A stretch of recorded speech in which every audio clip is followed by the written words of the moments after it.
Thank you for doing this. I really appreciate it. Happy to be here. Sebastian ErraZuriz. Yeah, you've got to roll the R's. ErraZuriz. My mother would love it. Really? Oh, that's awesome. That's not a Chilean name, despite you being from Chile. Exactly. It's a Spanish name. Basque. Basque. Yeah. Very stubborn motherfuckers. Yeah. But nice people. Yeah, I like the Basque. Yeah. Yeah, they're tough. Yeah. You meet like Spaniards, like from Barcelona and stuff, then you meet Basque people. Scary. Yeah. Definitely. And it's good. It's a good trait to have in any creative field. Yeah. So you really want to have that drive. I'm so excited to talk to you. You are many things: an artist, a designer, a tech entrepreneur, an activist, a handsome guy, jacked for no reason. You're like built. I was going through pictures on your Instagram, and you got pecs. I have I have an 8-pack. For no reason. You're an artist and a tech entrepreneur. Like, why do you have this? Well, because I think we need to train and understand. I understand the arts as a science, but I train for them as if it was a high endurance sport. And so my entire life is geared towards tinkering and hacking my body and mind to be the best creative I possibly can. Yeah, I love that. Okay. I want to get into... It's got a lot of similarities to comedy or to a lot of other fields. I think so. And you've designed crazy things, private jets, staircases, all like met billionaires all over the world, sold pieces for a lot of money. And I want to get into all that stuff. You had also a very interesting upbringing that is like fascinating to me, like on like some Tiger Woods level shit that I want to get into. Very weird upbringing. Before all of that though, I want to know artificial intelligence. What is it? And is it going to destroy art forever? I would say there's a 70% chance that we're part of the last creatives and artists in the history of humankind. That's I know it's a bold claim. That's a lot. 70% is seems significant. Yeah, it's very significant. It's very scary. And I wouldn't be saying it out loud publicly in a field in which it's been very hard for me to build a reputation unless I truly believed it. Right. So can you explain, there's some people that don't even really know like what DALL-E is or how really what AI is and how AI is impacting art. So could you just explain kind of like what AI is and how it's playing into the art world? Sure. So artificial general intelligence is the concept in which we're going to have a artificial intelligence that is as smart as us in a wide variety of fields. In order to get to that level, they need to develop it in different narrow intelligences. Right. It's very difficult for you to be both a comedian and a soccer player and a musician, right? They're going to want you to learn different things, just like in school we have different classes and different areas and so on. Sure. So they're training these things into different areas. One of the main companies that is doing very well is OpenAI. And that was built by Musk. And it's actually being very competitive with Google, with Amazon's AI, with Microsoft's general AI. I didn't realize Musk was involved with OpenAI. Yeah, he was one of the founders. Oh, wow. And so it's a sort of non-for-profit that has some partnerships with companies. And the beauty of it is that it's attracting some of the smartest minds in the planet in that field, because they are basically saying, hey, AI is going to develop whether we want to or not. Yeah. We would rather it's us to develop it, and we try to make sure that its ideals are aligned with human ideals. And so within those, there's been several very small, very simple, beautiful, narrow intelligences that are creating a revolution. One of them is GPT-3. Yeah. So GPT-3, you type down and you say, hey, I want you to write an entire hour of comedy. And it's going to write you an entire hour of comedy on the subject matter that you would want. You could say, I want you to make fun of Akaash and Andrew for an entire hour, and it will... It could give you 5 hours, maybe. If you throw me in there, yeah. If you throw in, But the beauty of it is that it's getting better and better exponentially, and that it takes 10 seconds. It has a similar thing called Codex. Okay. Codex will code. So you can say, hey, I want you to build a marketplace online that is similar to Sapo's to sell shoes. 10 seconds, the entire thing coded that would take, a little army of programmers 4 or 5 months to build. It's done in 10 seconds. That's crazy. I remember in high school being like, oh, I should learn how to code. Yeah. Like, this is going to be really important. Yeah. I need to learn it, because if I don't learn how to code, I'm going to like miss this train that's going by. Yeah. And now I'm hearing about this and I'm like, maybe I don't need to learn how to code. It makes very little sense to learn how to code if you want that to be your career. Yeah. If you want to learn how to code, it should mostly be to understand the construction and architecture of programming. Mm-hmm. And so, yes, I would definitely recommend artists, creatives, people in general should learn how to code. But it's just to understand how this thing works, how the building blocks are constructed. Right. So you can ideally program with one of these AIs future things. That makes you're sense. not writing every single line. Right. Well, and the third one is DALL-E. And DALL-E is a kind of a pun on WALL-E, the movie with the little robot. It is? Yeah. I thought it was supposed to be like Salvador Dali. I think they probably did a mix, but the people inside told me it was a pun on DALL-E, on WALL-E. Oh, that's so funny. Yeah, and so it's kind of like a little box that you would type in for Google where you would ask it to find something, and instead of finding something, it creates an image from scratch. Yeah, it's remarkable. Yeah, so I can say, draw Mark as the Prince of the Beauty and the Beast in the style of Caravaggio, holding a podcast and so on, and it will do it in 10 seconds. And is it pulling images off the internet and saying, oh, this is what a composition would look like? Definitely. Yeah. Oh, really? It's basically understanding what Caravaggio is based on every single image tagged Caravaggio. Right. It's understanding who the Prince of the Beauty and the Beast is. It's understanding who you are. Right. It's creating the most successful or efficient combination of all of them, and it's giving you several options. Mm-hmm. And as the artists are interacting with it, they're liking, choosing, saving the options they like the most, and so the system is learning. Yeah, that's wild. And I know that some people are upset because they go, oh, AI is just theft. AI is there's all this pre-existing art created by human beings. That's amazing. And AI is just going through and taking art that human beings made, and they're like, oh, it's new art. Yeah. And they call it, a lot of artists are upset about that. Yeah.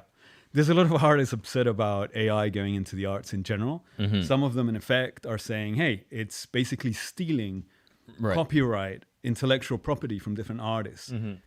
And sure, that could be true. But then at the same time, if you think about it, every single one of us learns by seeing the ideas and the creations of others. Mm-hmm. It's the only way we learn to create. Yeah.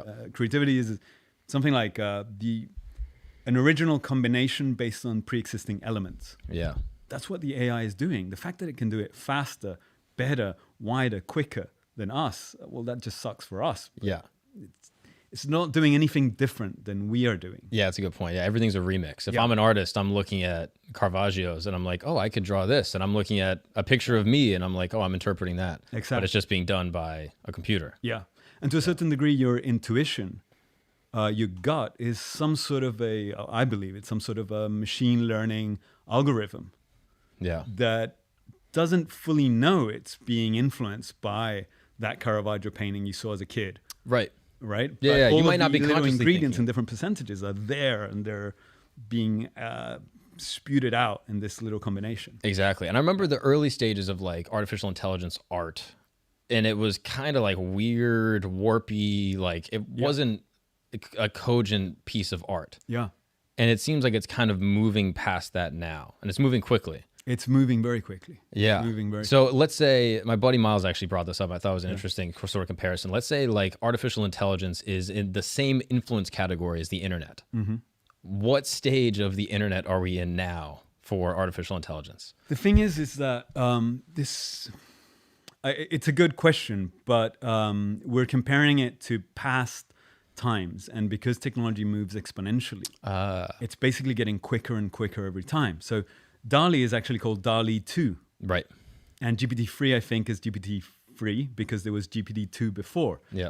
DALL-E 1 sucked. I remember that. Right? Like 6 months ago. The new versions, I've got some friends working in the AIs in Google that are similar. They're already doing video. Oh, really? So they're already saying, hey, I want a slow motion shot of a girl running into the water and jumping in. And it's creating that. Because I guess that's just a bunch of DALL-E photos strung together. Exactly. It's more complexity, it's more elements, but it's advancing at that speed, right? Now, the jumps start getting a lot more exponential the moment you say, okay, let's mix GPT-3 that creates text and creates essays with DALL-E. Right. Let's have GPT-3 dictate shit to DALL-E. And all of a sudden, you're no longer the one saying, hey, I want you to do this. GPT-3 is coming up with themes that are being interpreted by the visual one or the video one. Yeah. I want to expand on that point. Yeah. I think that's really significant because right now, DALL-E is, if anyone that hasn't used it, it's basically Google, type it in, and it's a tool. Yeah. Like, I actually am curious what you think of this. Like, I understand, like, illustrators back in the day, they were drawing stuff.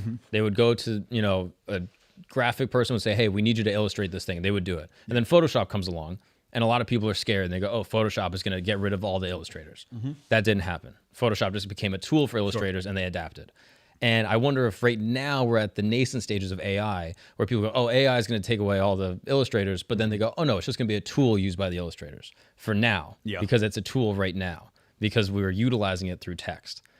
But soon, to your point that, you know, what is it? GPT-3. Yeah. That is able just to come up with ideas in its own right. So you're able to now, you're combining a literary element with the visual element. Yeah. They're talking to each other. No human being is needed. Exactly. But I guess people would say, what is the first thing that's influencing GPT-3? Well, I mean, you could go down that realm with a human too. What is the first thing that influences you to create something? But your point is brilliant. And that's the point that the vast majority of creatives either don't want to see or refuse to see or are scared of seeing, right? In effect, when the camera came out, everyone said painters have no jobs anymore, and it didn't happen. Right. So everyone is saying AI for creative fields is just a tool. You're right. The moment it starts getting connected, it's not. It's no longer just a tool. It starts creating its own stuff. And it becomes very tricky because you and I, everyone has a browsing history, for example. Oh, goodness. Instagram. Don't bring up my browsing history, please. Well, okay. Not your browsing. Maybe it would be some interesting porn. Who knows? But it's all computer animated. Right? Okay, that's all. But imagine right now, if we think of social media from like a sort of very basic first principles setup, it's a giant sort of harvesting of content. Right. That is being fed to each one of us depending on our interests. Sure. And so, yeah, well, you might be following 1,000 friends, but you're only seeing the ones who you've proven to the algorithm that you like the most. And they're serving you stuff that tends to to be your fix, right? Well, if Instagram, for example, has all that information, or YouTube has all that information, why do they need to continue to farm and pay creators to continue to create stuff? Why can't they just feed all that into the GPT-3 and be like, okay, this dude is into like metal music and humor and sports and so on, create content for this guy based on that. And you cut out the other people. That's interesting. So that's the very, very scary part that we're going to start going into as But I would say that human beings are, more than any of those things, are drawn to stories. Yeah. And when I'm going through my phone and I see like a funny video of a guy at a party falling over, it's the video is what I'm laughing at. But I think on a deeper level, I'm laughing at the story and the reality that that's occurring. And that if you just created a computer generated video of a guy falling, I don't think that I would have the same reaction because I'm not invested in the story and I can tell myself, oh, this isn't real. Yeah. But yeah, so to that regard, and that's where my issue with some of the AI art comes in, is that when I buy a Picasso, I'm buying the story of Picasso. Sure. And I'm buying the ethos of who he was as a man and what he believed and what the painting represented and that it survived the war or whatever else. So I guess my question with AI art, if you're lacking the story but still creating the piece in its own right, sure, what value does it still have? It's a brilliant question, but then what would be the logical answer? Logical answer is you have to create the story and the character. Because if you think about it, like, I don't know, the Kardashians are probably the ones that have the highest quantity of followers, or maybe it's Musk. Cristiano Ronaldo. Ronaldo? Yeah. Okay. Our boy. Okay. Good for him. Good for football. Yeah, right? But if you think of the Kardashians, they are constructed characters. Right? They're physically constructed. So it's basically It's a character that's been built physically. Mm-hmm. The story it's completely constructed. We hear and we see what they want us to hear and see. Sure. The drama is constructed. The storylines for which they go through are constructed. Mm-hmm. So why can't we do the same thing digitally? I mean, yeah. Wouldn't it make more sense? You can do whatever you want with a character. The character could OD and then go to rehab, and then as long as the entertainment value, as long as the experience is better, then we're not going to care. And that's the tricky part. It's like if the Avengers movies, it's mostly done on a green screen, sure. right? We know all of that is fake. Mm-hmm. You know that maybe, I don't know, there's some other actors that do their own stunt that maybe you appreciate it a little. But as long as the entertainment is amazing, you don't care. Yeah. Are you familiar with Lil Miquela? Yeah. I'm curious what you think of her. So Lil Miquela is an AI influencer that exists on social and wears outfits inspired by real designers, but she doesn't exist.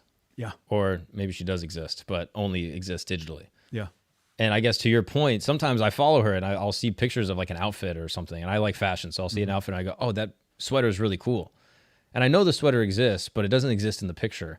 But the outfit altogether is still entertaining me and still inspiring me, even though it doesn't exist in real life. Sure.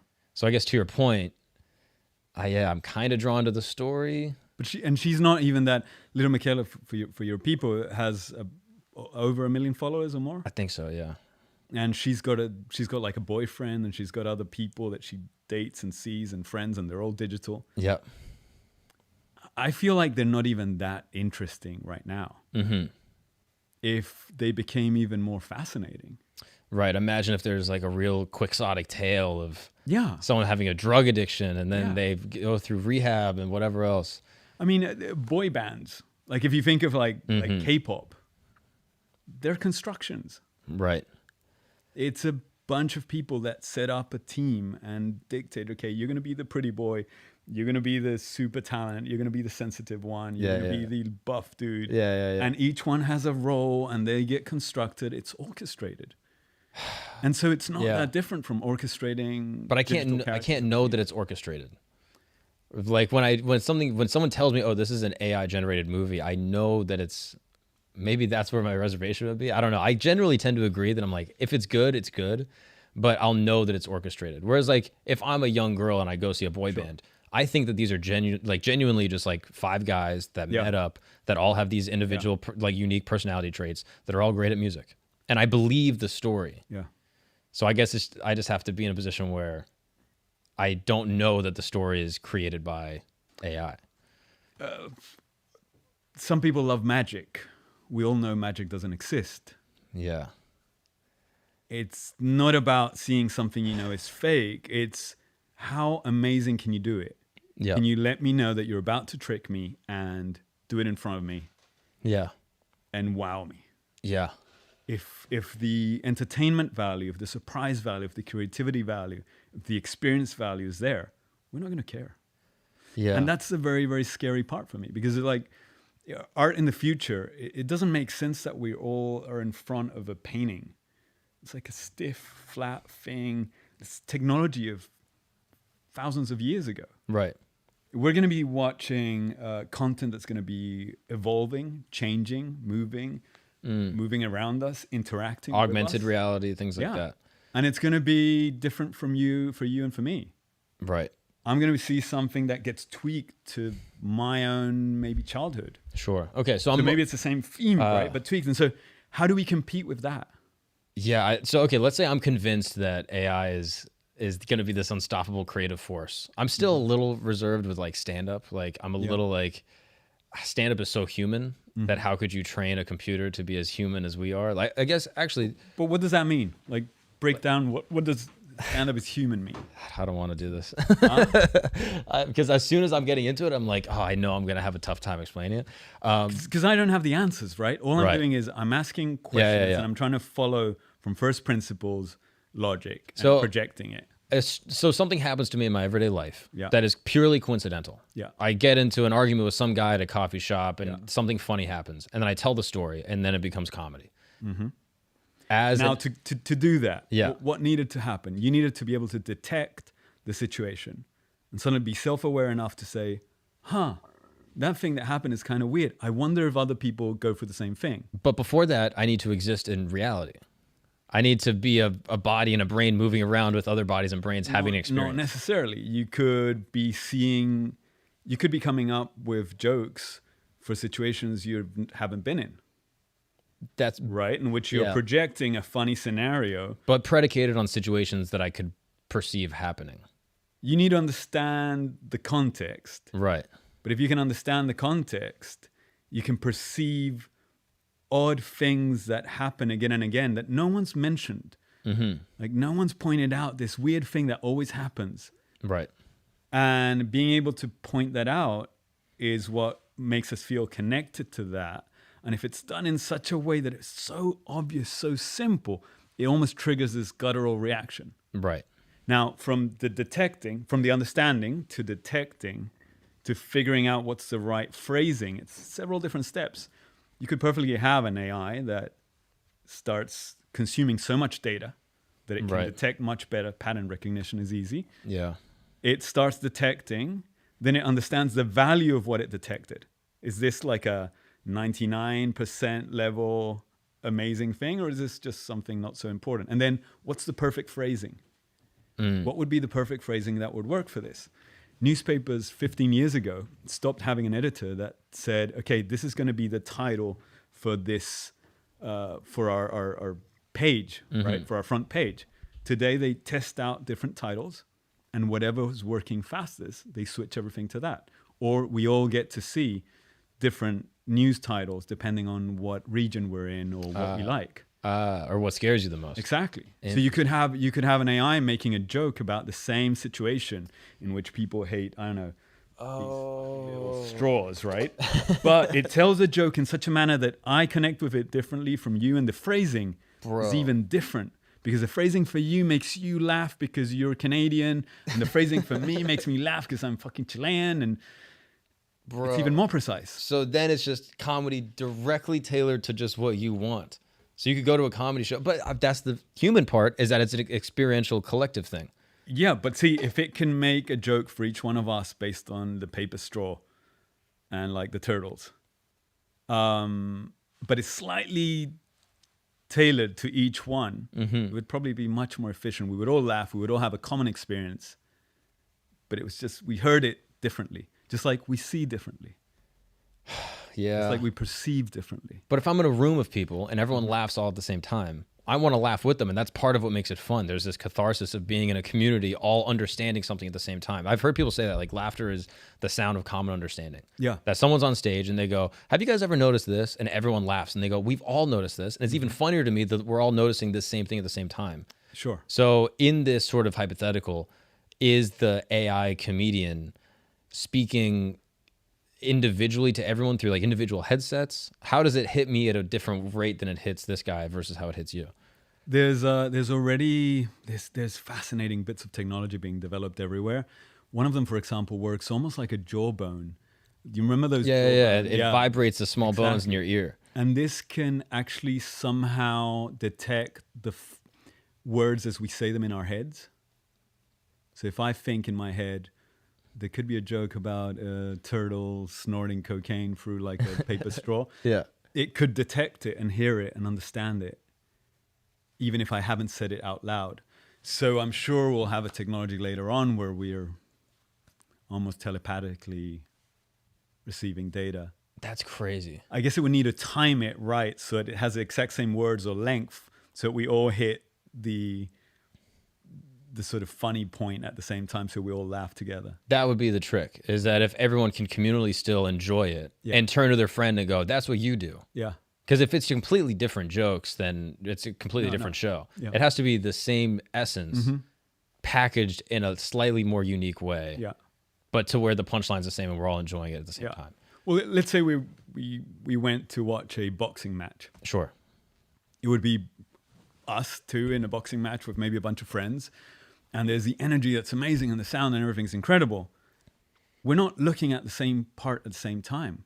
We're not focusing on the same things at the same time. Maybe I was focusing on the guy just the moment he got hit. Maybe you were checking the leg movement. So there can be probably moments where we're all focused on the same things, but there are other moments where we're focused slightly differently. So we're all experiencing the reality in a different manner anyway. Yeah. We just happen to have experienced the same happening together. And we happen to bond and we happen to react to similar things. So part of the reason I'm drawn to comedy in general is that I feel like it's one of the most like human primal experiences you can have. It's so simple. It's a guy on stage saying an idea into a microphone, a bunch of people in a room hearing the idea in real time, all experiencing it all as one. I'm just obsessed with like that primal type of like human experience.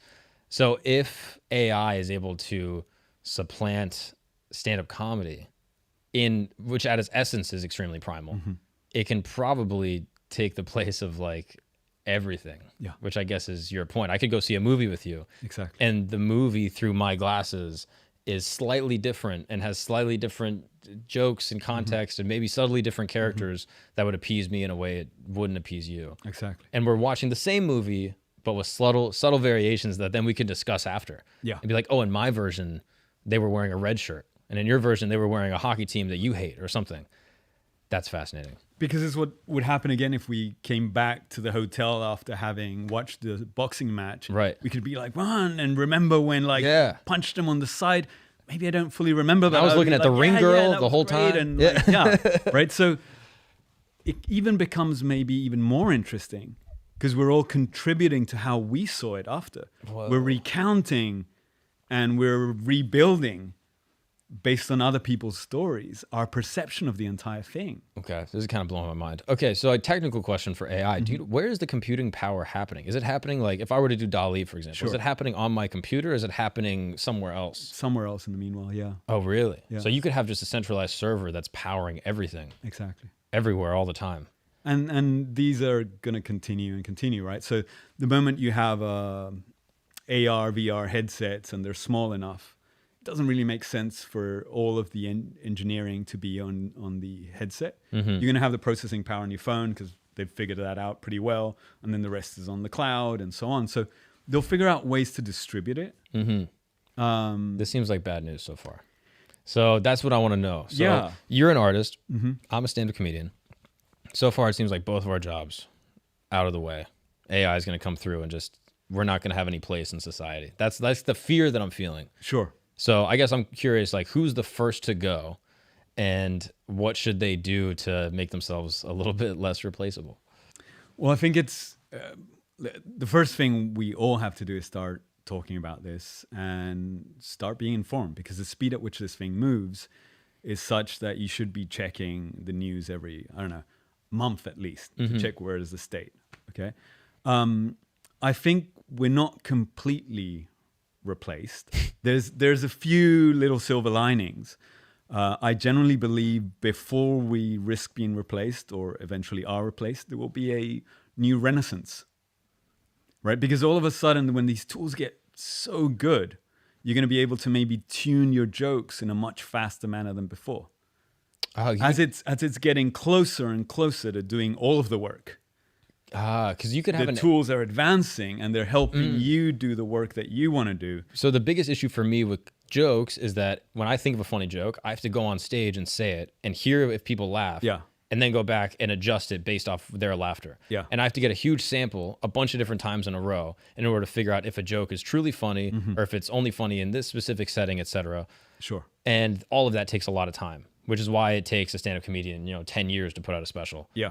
Because they have to go through so many iterations of that experience. If you can create an AI comedian, could you create an AI audience? It's a really good point. I would imagine you can, and that's how basically they trained the AI that won in chess and so on. They got it to play against itself. So I could come up with a joke, put it through 1,000 audiences, all in a second. Yeah. And I can get some type of qualitative feedback to say, oh, this joke is only funny 20% of the time. And I go, oh, I have to adjust it. It's what would make sense.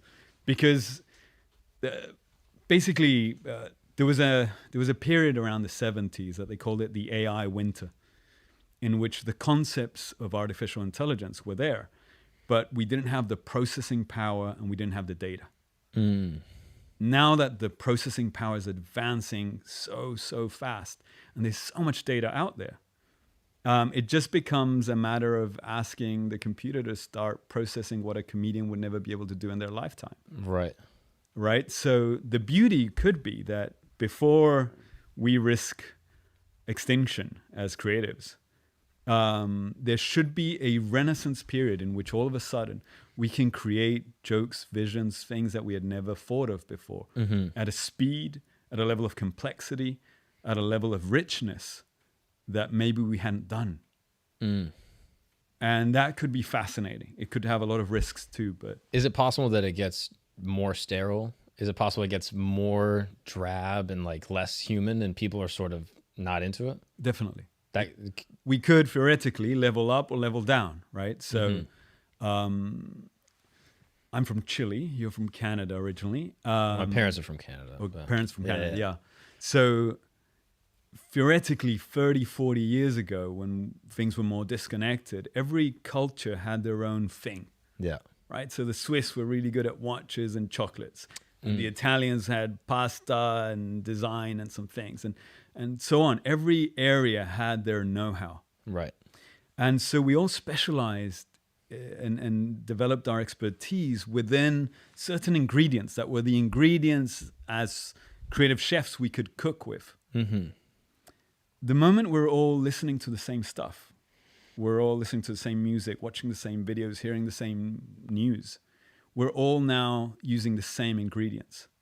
And so there's a leveling that partially has some good things because there's much more information, but partially also levels down because now we all have the same data, the same information, kind of squish the top and the bottom to create a uniform kind of average. Exactly. So now in that uniform, it's so much harder to now stand out and do something different. Right. Because you basically mathematically, you have to come up with something so much more creative than everyone else to be able to stand out when everyone else has the same set of ingredients than before. But at the same time, the audience wants more of the same. Right, because they've also fallen into that Overton window. Exactly. And then we almost have like a focus group constantly. Right. That is telling us immediately if they like it or not. And we don't have time to develop something new and for the audience to adapt and change. Right. So if the audience doesn't get more of the dog shit they want, they might not like it. And you could have been onto something amazing. Right. So are you suggesting that AI could potentially break us out of that uniformity? Or squish us more. I see. Oh, that's really tricky. Now, I'm also curious about the Turing test. Yeah. Can you explain what that is and if we've passed it? Yeah. So many of these terms are concepts. So it's almost like an intellectual concept in which it was designed by Turing. And the idea is that this was going to be the moment where computers arrived at the same level of intelligence as a human. And if you did the Turing test to them, you wouldn't know if you were talking to a computer or talking to a person. And so there's a lot of discussions about if the Turing test is still viable, if that particular test would function, how many questions, for how long would you need to question a robot to be able to know if it's a person or not. There's even a lot of discussions about, well, what if it can answer everything correctly just because it knows it but doesn't understand it, et cetera, et cetera, et cetera. Sure. I believe we're going to pass the Turing test in the arts before any other field. Oh, really? Right? Which is very weird because we were always told that the creative field would be the last to be approached by artificial intelligence. Because humans are so unique and creativity is such a human thing. Reflection of our, the fragility of our humanity. Are you telling me we're not special? Are you saying I'm not a special creative boy? You're as special as you want to be. Come on, Sebastian. You're as special as you want to be. Yeah, I did feel that, like, oh, it'll be, it'll take over math or something, but it's not going to take over creativity. Well, and that's what we were all told, which is, again, why it's important to be having this conversation amongst creatives with the subject. If you think we go back to GPT-3, the AI that can basically write a text. If I asked it to write a science paper, and then I asked it to write an op-ed, an opinion piece, and then I asked it to write poetry, well, it would be much harder for it to pass the Turing test in the science paper than in the op-ed, than in the poetry one. Why? Because we don't have tools to measure what constitutes a beautiful, perfect poetry. Partially because we've always wanted to have that be this spiritual realm of ourselves that is a reflection of our consciousness or so on. Mm-hmm. So if the computer spilled out a bunch of stuff with some random words in it, we wouldn't know if those are mistakes or if those are creative freedoms that the poet decided to incorporate. Right. In the op-ed, it becomes easier because it's an opinion piece. Right, yeah. So it has to make sense, but it could have some failures or some liberties that it can be a bad opinion decided to do. Exactly. Yeah. Or it could be an uninformed opinion, or it could have mistakes. But it's still an opinion. In the scientific paper, it better add up perfectly because it's going to need to be checked by peers. Oh, that's going to wild. need to be peer reviewed. So weirdly, the Turing test might be passed first in the creative fields before any other field, even though we were promised otherwise. So I know that you said that illustrators would be some of the first artists to go. Yeah. Can you talk to me through like the timeline of, which creatives will start being replaced quicker? And do you have sort of like a framework for how you think that'll go? I don't have an entire framework exactly for like sort of by fields, but the case of the illustrators is relatively simple, right? If we think about what's the job of an illustrator, it's someone who you call up, you email, you tell them, I need this many illustrations that represent this situation based on a written text. Yeah. And then you pay them X amount of money. They need to put that work into their calendar, and they need to provide you with an illustration based on the skills they have and the style they've developed. But that could take you a week, and it could cost you a minimum of, $100 per illustration. Now, if I can get in 10 seconds the exact illustration I want in however many infinite styles I want, and continue to tweak it again and again for cents on the dollar or even for free, the illustrator no longer makes sense. Right. That person is dead. It's out. The illustrator today is the equivalent of the guy who used to press the buttons in the elevator. Right. He's done. Yeah. He's out. So if I'm an illustrator, what should I do? Well, that's a beautiful thing. It's like, again, I don't have the answers, but the logical thing would be, if you're an illustrator right now, you better start using all of these tools as quick as possible.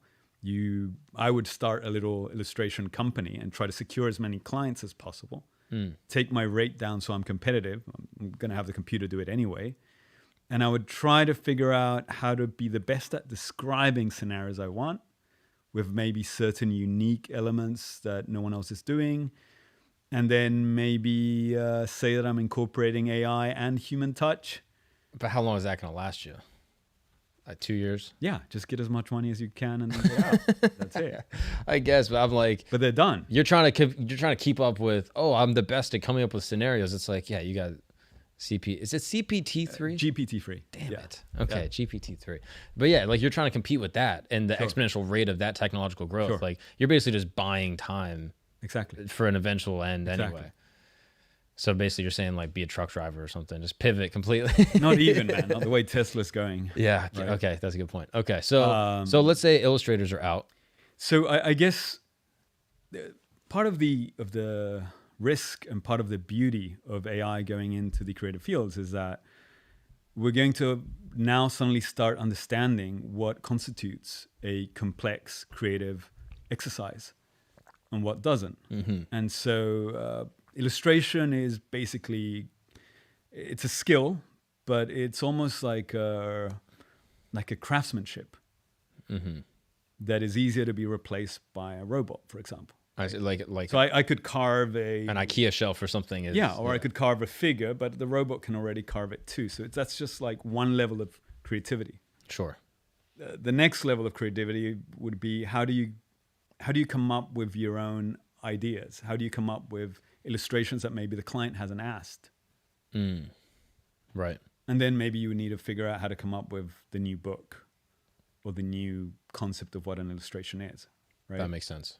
The people from the AI that basically won in chess talk about it as you first have an AI that knows how to do the right move or the best move with that board. The next level would be it comes up with a move that's never been done before. Of all the combinations of moves, that move has never been done before. The third level would be how do you come up with chess? How does the AI come up with a game that can be played with between half an hour and 4 hours? With that is infinite simple enough, variations. enough. Exactly. That makes sense. Yeah. So as creatives, we need to start upping our game and understand that the safe spot in which we were living and maybe making a living from is going to start slowly getting these things coming in. How do we up our game? How do we become better? And integrate with. Exactly. I guess because I mean historically trying to fight the advance of technology to be a Luddite is futile. Yeah. So you have to either get on board or integrate or do something different, I guess. So okay, so with that example, beat a human at chess, invent a new move, invent chess. AI has already beat a human at chess. Yeah. It's invented new moves, I'm assuming? It did. Has it invented not yet chess yet? And what is the invention of chess version of art? Is that like, creating a movie, creating a comedy show? How do you create a different version of what stand-up comedy means? Right? Because you could come up with a different order of the best jokes that exist, or you can come up with new jokes that have never been done before. And then how do you reinvent comedy? Someone had to come up with stand-up comedy as a discipline. That's pretty recent. Exactly. Yeah. It's kind of like an American thing and so on. Yeah. So how could you maybe get into people's lives and start making fun of them as they're walking down the street? Maybe you're seeing what they're seeing. Right. And you're just commenting on them as if you were their unconscious. Maybe that's the future fucking funniest thing ever. Yeah, you're no longer hearing someone tell you stories about something that happened before in another scenario that we need to recognize. You have a friend telling you jokes as you're walking by, almost as if you're walking with your funniest friend down the street. Yeah, that's a complicated version of comedy to even fathom. Sure, but that's the beauty, right? We've been able to create all kinds of new things. Yeah. It's very scary, but if we could be open to trying to create new things, we might be able to create fascinating new things with these tools, at least for quite a while. Can you tell me about the AI art that just won that art competition recently? Sure. I saw the headline. I didn't really read much about it. It was an artist that basically asked DALL-E to create a painting. The artist defends himself by saying that he tried many, many times and tweaked it again and again until he got to the right thing, so that he needs to defend that as an artist he had a bigger role in its creation. But basically created a beautiful, exquisite, sort of classical style painting that had a construction that was no different from maybe a Renaissance painting that you would see in the British Museum. Right. And it was masterful. There wasn't anything particularly creative or new, but it was almost as if you had an interior decorator come in and create a perfect scenario with elements. Right. That was just impeccably balanced. And it won the competition. People were not artists happy. Were pissed off. Very angry. I kind of get it though. That is the human element that I was touching on before. What makes that piece of art so amazing is that a human being, in all of our imperfections and in all of our irrationality, created something beautiful. Yeah. and created something like with perfect brushstrokes and understood composition in such a brilliant way that I appreciate the humanity in that. Like when I watch, for example. But is it humanity? See, that's part of the fascinating points is I don't know if that which we call humanity, which tends to be the representation of errors and unexplained elements and little creative new things, we call that humanity. We call that the reflection of our soul. Yes. What if it's just errors? But to err is human, right? Like, sure, but you can engineer errors, right? I guess, but the fact that it happened naturally is what charms me. Like if I were to see a man run a marathon in 2 hours, yeah, that's amazing to me because he is a human being that did an amazing feat, and myself as another human being appreciates what he did, and I go, wow, look at what human beings are capable of, and look what I'm capable of if I'm able to dedicate the time. By seeing someone achieve something amazing, it tells me something about myself. Sure. And when you create an amazing piece of art, it's partially that the art is cool, but it's also informing me about myself as a human being. And when AI creates an amazing piece of art, or when AI runs a 2-hour marathon, I'm less impressed because there was no sacrifice and it didn't say something about me. It's an incredibly valid and important point. It's a very smart point. Let's go into it too, right? Yeah. So it's like if we go, okay, I'm seeing something that is exquisite and amazing, and I'm impressed because it was created by a person, and therefore I value it especially. Well, couldn't we be more impressed if we create an entity that all of a sudden is almost alive and capable of creating everything we create and even more? What if that entity or entities can create things that are even more impressive and enhance our understanding of what creativity can be? Right? We might find ourselves continuing to be interested and fascinated by what this thing could create. It might not be able to say, hey, this was created by a person, but the robot, the AI, was created by you guys. I was created by all of the data that has ever been constructed. In the immediate. Guys. Yeah. But let's say 300 years goes by and my great-great-grandchildren are interacting and interfacing with this AI without any type of connection to its original invention. Sure. Does that make sense? Like if AI was created today, I would have an appreciation for the artists and scientists that created it. But my great-great-grandchildren won't. And the rest of humanity after that point won't have an appreciation in the same way, I don't think. I don't think so either. And I don't think we can even fathom to think even one generation further down. Yeah. Yeah, it might be so different then. This is going to change so much in the next 10 years that we cannot fully understand what's going to happen in the next 10 years. Yeah, that's true. There's a really interesting point in when you were talking about the humanity being represented by the artwork. I was playing around with DALL-E, and I would say, design a dirt bike in the style of Rick Owens, for example. And so Rick Owens is this fashion designer, a very dark look and so on. And what was fascinating was that the results felt like Rick Owens. They could feel like Rick Owens. And so for me, my logic was there's so many little elements in the Excel lines of components that define what Rick Owens would be, that the computer is observing and reading from millions and millions of images online. Right. That it is representing a feeling. Right. It's representing the amount of data that I cannot rationally process and pinpoint what it is. Right. But it's a feeling. For me, having something that says, look, feelings might actually just be clusters of data that my mind cannot rationally compute and isolate and mark which one is what. Right. And that's what we call feelings, because it's a concept that is more abstract, in which we try to sort of point out. Is fascinating because it could be now starting to let us understand how we function. And those feelings can become quantifiable through data. Exactly. My thing though with Rick Owens is that you're able to have a feeling of Rick Owens because he exported his creative genius in his brain.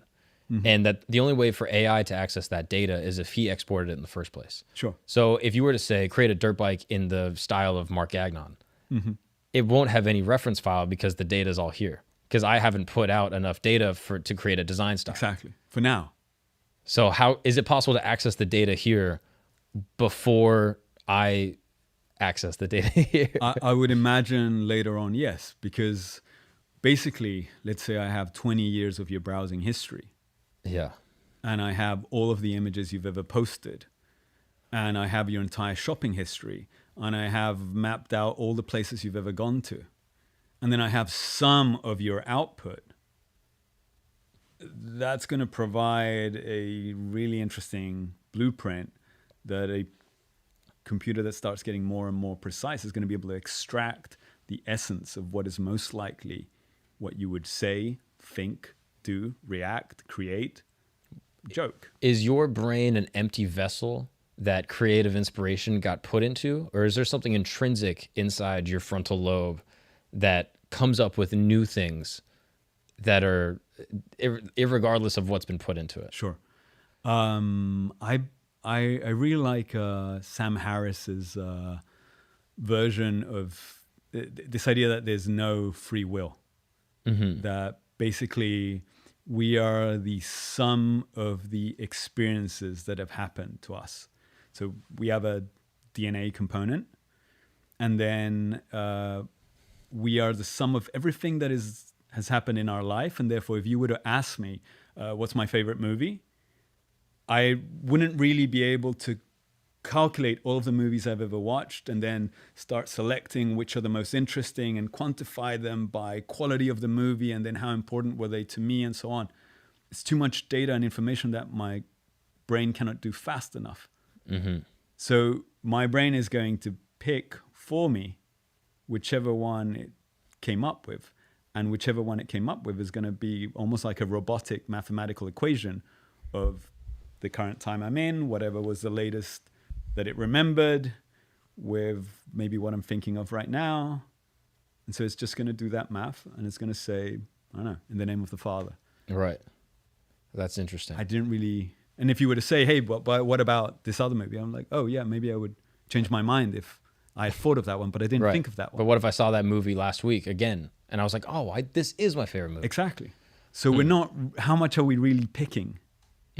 How much are we really a character behind the wheel of this meat suit that is really choosing things and making up their mind? Right. Yeah. That's a deeper question that I can't even begin to delve into. Like, what actually makes you you? And what are the internal pieces of your brain that are actually creating interest? Yeah. And is it just the culmination of all of your life experiences? Yeah, I don't know if anyone has the answer to that. It's a fascinating question. I find it fascinating. If you're like, you smoked weed, you're walking around, you can suddenly be sort of self-aware of how you're like, oh, I'm grabbing this thing. And then you forgot you were grabbing that thing. And you were like, oh, I had this idea, and you wrote down. And you're almost seeing your mind work at its slower pace, almost in real time. Right. You're kind of being aware of the different little impulses in which your brain is being pulled in different directions by the different functions you're trying to fulfill. Yeah. If you hadn't smoked, you would probably just be doing these things, but without being aware that you went from this to that, or oh, I forgot that. Yeah, that makes sense. So it's maybe if we could slow enough our brains and be able to better understand, we could process faster what is going on. That makes sense. Has there been AI art that's been showcased in a national major gallery yet? I think there's been a couple of works that have been presented in different places, like at the Met, or something like that. Not at any museum. In general, museums take several years before they can incorporate work. How long do you think until there's a computer-generated piece of art inside something like the Met? 2 years. 2 years? It's a trend. It's trendy. It's fun. Curators want to associate themselves with new subject matters. That makes sense. The museum wants to say that they're doing something. Microsoft wants to sponsor and associate themselves with a museum. I don't know. Sure. It's going to happen. That makes sense. It just is so crazy to me that it's going to affect every creative field, because if you can create pictures, it's going to affect artists. Exactly. It's going to affect all creatives within art. It's going to affect the way that art is done in the first place. Yeah. And then if it can do pictures, it can do film, and that's going to affect screenwriters, and that's going to affect actors, and that's going to affect makeup artists and all of the Hollywood institutions. Yeah. And then once you get the screenwriter AI talking to the film director AI, now you just have movies being created at scale. And they're able to use AI audiences to figure out which movies are the best, and then those are going to rise to the top. And I guess what I'm scared of is, how do we make sure that AI is working for us and we're not working for AI? Sure. How do we make sure? I have no idea. No idea. I'm scared, dude. I think basically with any of these algorithms, we're teaching them. Sure. Right? So whatever it is you're watching and you're rewarding with your attention or your clicks, you're basically telling them, give me more of this. But this stuff is becoming better and better and more addictive, and we're spending more and more time. I don't know that we're going to have that much control in the future. Like, for example, I purposely try to watch both Fox News and MSNBC. You nailed it. Right? I try to even find information from newspapers that are like supporting Russia to try and understand how they think of things differently. I try to also fool the algorithm a little and give it enough different things so that it doesn't funnel me into one type of data. Right. There's only so much of that I can do. Yeah, I try to do the same thing. All right. So it's like, how long are we going to be able to stop the AI from creating your special type of porn that is the one you love the most? I don't know. Right. And is it possible to program the AI to work for all people? This is where it gets crazy, in the way that we ought to be and not in the way that we are. Like, I love sugar and candy. Sure. But I shouldn't eat it all the time. Sure. So like, my narrative self is like, oh, I should be operating the world as a healthy person that eats, vegetables.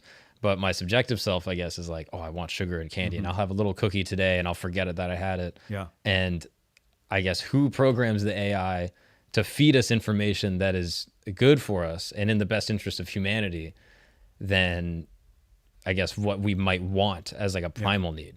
Because if you just hook up human beings to like, Aldous Huxley's Soma from Brave New World, they'll be happy. Sure. But is that what we need? Well, it's a really good question. And I think, unfortunately, we have to just check free speech as the closest resemblance to that problem. Right? Today, there's a lot of controversy over what should social media censor or not. Right. And what should the algorithms promote in general? Exactly. Right. And so if there was this character, Andrew Tate, that appeared and blew up in like a month and everyone was talking about him. And then he was eliminated from absolutely everything. Yeah, and I haven't seen much of his stuff. I wasn't getting a ton of his stuff before, but I haven't seen much of it since he's been censored, I guess. So that guy basically is talking about a series of points that clearly can be dangerous. But also is talking about a series of points that are resonating with a group of people, millions and millions of people that think those points are important. And so the problem of having someone curtail free speech is who's in charge and what happens when the next group comes in. Yeah. Because maybe it was true. They had to ban Andrew Tate because he was a net negative. I don't know. Maybe, yeah. Maybe not. I'm generally not on the side of like banning stuff. I don't think so Even either. if I don't like it. I don't think so either. But just to be devil's advocate, let's say that you did need to ban the guy. Well, what happens if now there's a new group of people in charge of the government that are going to force Andrew Tate to be promoted? Well, maybe having him promoted more than he is naturally connected. There's also a lot of power to be able to control it in the first place. Exactly. Like, should we even just have one governing body that's able to control that algorithm at all? Yeah. And so how do we do that? Should you not be allowed sugar? How much sugar? Should there be an entity deciding? Can you create an AI that governs effectively? That's able to make those decisions as they come up? Ideally, I don't know if we can. A self-actualized AI that can make decisions based on itself? I would love if we could have an AI that can protect each one of us. A guardian angel. Yeah, almost like a guardian angel or a bodyguard AI. Yeah. That is almost like a virus protector for your phone or your computer that basically tries to block out when the main AI is trying to feed you things that don't go with your values. Oh, that's crazy. So a perfectly individualized governmental system. Yes. So like that mirrors, counteracts, tries to reduce. Alcohol is legal. Yeah. But if I'm predisposed to alcoholic genes, for my personal governance, it's at 3% alcohol percent or something. Would that be an example? Yeah, it's more like it's the idea of you having your own autonomy as a person. So sure, you can choose to run through the street and risk getting run over. You can choose to hit someone. Mm-hmm. You can choose to insult someone. You can choose to take a risk. It is you who's deciding not to do these things that you can potentially do right now. Now, maybe we need to have a defensive AI system that you get to tell him, look, I need protection from being brainwashed by these groups. Whoa. I need protection from being so absorbed by how fascinating this stuff is that I'm 24/7 with my eyes glued to this. I need you to block that stuff. There's like a timer on your Instagram on your phone or something. Yeah, like some that's sort a rudimentary of level. Right? Different protections that almost resemble your own individual identity, in which you decide who you want to be and how you want to be. And every month, maybe you get to tweak it. You see the results. You see what worked. You get to feel, okay, I feel more aggressive, or I feel more calm. This is working. I'm going to do more of this. Yeah, that's fascinating. It's kind of exciting. If it can work in that way, where it's still, again, because that use case is AI is using us, or no, we're using AI. Yeah. I guess I'm just afraid. Is it possible, do you think, to create sentience? Is that too deep of a question to even? What is sentience? It's a really good question. I think it goes back to, do we feel, right? When I was mentioning that Dali creating motorbikes or other things that felt like they were Rick Owens, mm-hmm. and that maybe it was the amount of information that I couldn't pinpoint that reminded me of, mm-hmm. well, maybe that's what feelings are. Sure. Maybe pain, like my girlfriend breaks up with you and you cannot process the amount of information that means. It's partially scary. You're feeling physically sick. You're missing her. There's an ego problem. There's a reconstruction of who you really are. Then you're in a loop asking yourself what you did wrong. Mm-hmm. Maybe all of that together hitting you at this point in time is called the feeling of pain. Well, if an AI is just processing all of that, sure, it's feeling. Yeah. And then if you accumulate all of those feelings, then you have sentience, I guess, in a way. I would think that. And the ability to create memories and the ability to learn. Yeah. Whoa. So I guess it would be important. I think I'm a little bit on the spectrum. Okay. And I think one of the interesting things of people that might be a little bit on the spectrum is that there's a certain self-awareness and literal component to how you analyze and see things. Right. So my being a little bit there might mean that I'm breaking down a little bit of what I'm feeling. You're like self-reflecting in real time. I'm feeling this and that and that and so on. Now, if the AI can break it down perfectly into, I am feeling this and I am feeling that, and it's like because the AI could in theory be the maximum Asperger spectrum dude ever, or girl ever. Yeah. Right? If it's doing that, maybe it stops feeling. Maybe it's not because it's so self-reflective. Because it's so aware of exactly what's going on that it doesn't get to cluster data that it cannot process in time mm-hmm. as a feeling cluster. It's instead saying, this is exactly a combination of 2% pain, 3% humiliation, 4% trying to know who you are, 5% loop of like missing, 7% horniness. I don't know, right? 40% power of will. Exactly. That that rap song, Fort Minor. Yeah. That's basically what you're describing. Yeah. Oh, that's crazy. So to think that it could, I wonder if It's so funny for you just to say, by the way, like, I think I'm on the spectrum. A little I bit. think we all are a little. I think the same thing sometimes, I'll be honest. I think it's a range. And it's one of those things that when we were kids, it was harder for people to detect things. And yeah. Are we all on it a little, though? I think we're all on, I think it's a gradient. Yeah. And we're all a little bit more one way or another. And do you think autistic people will have an easier time interfacing with the AI? Depends how artistic. I'm sure you're at this level. You're Rain Man. Yeah.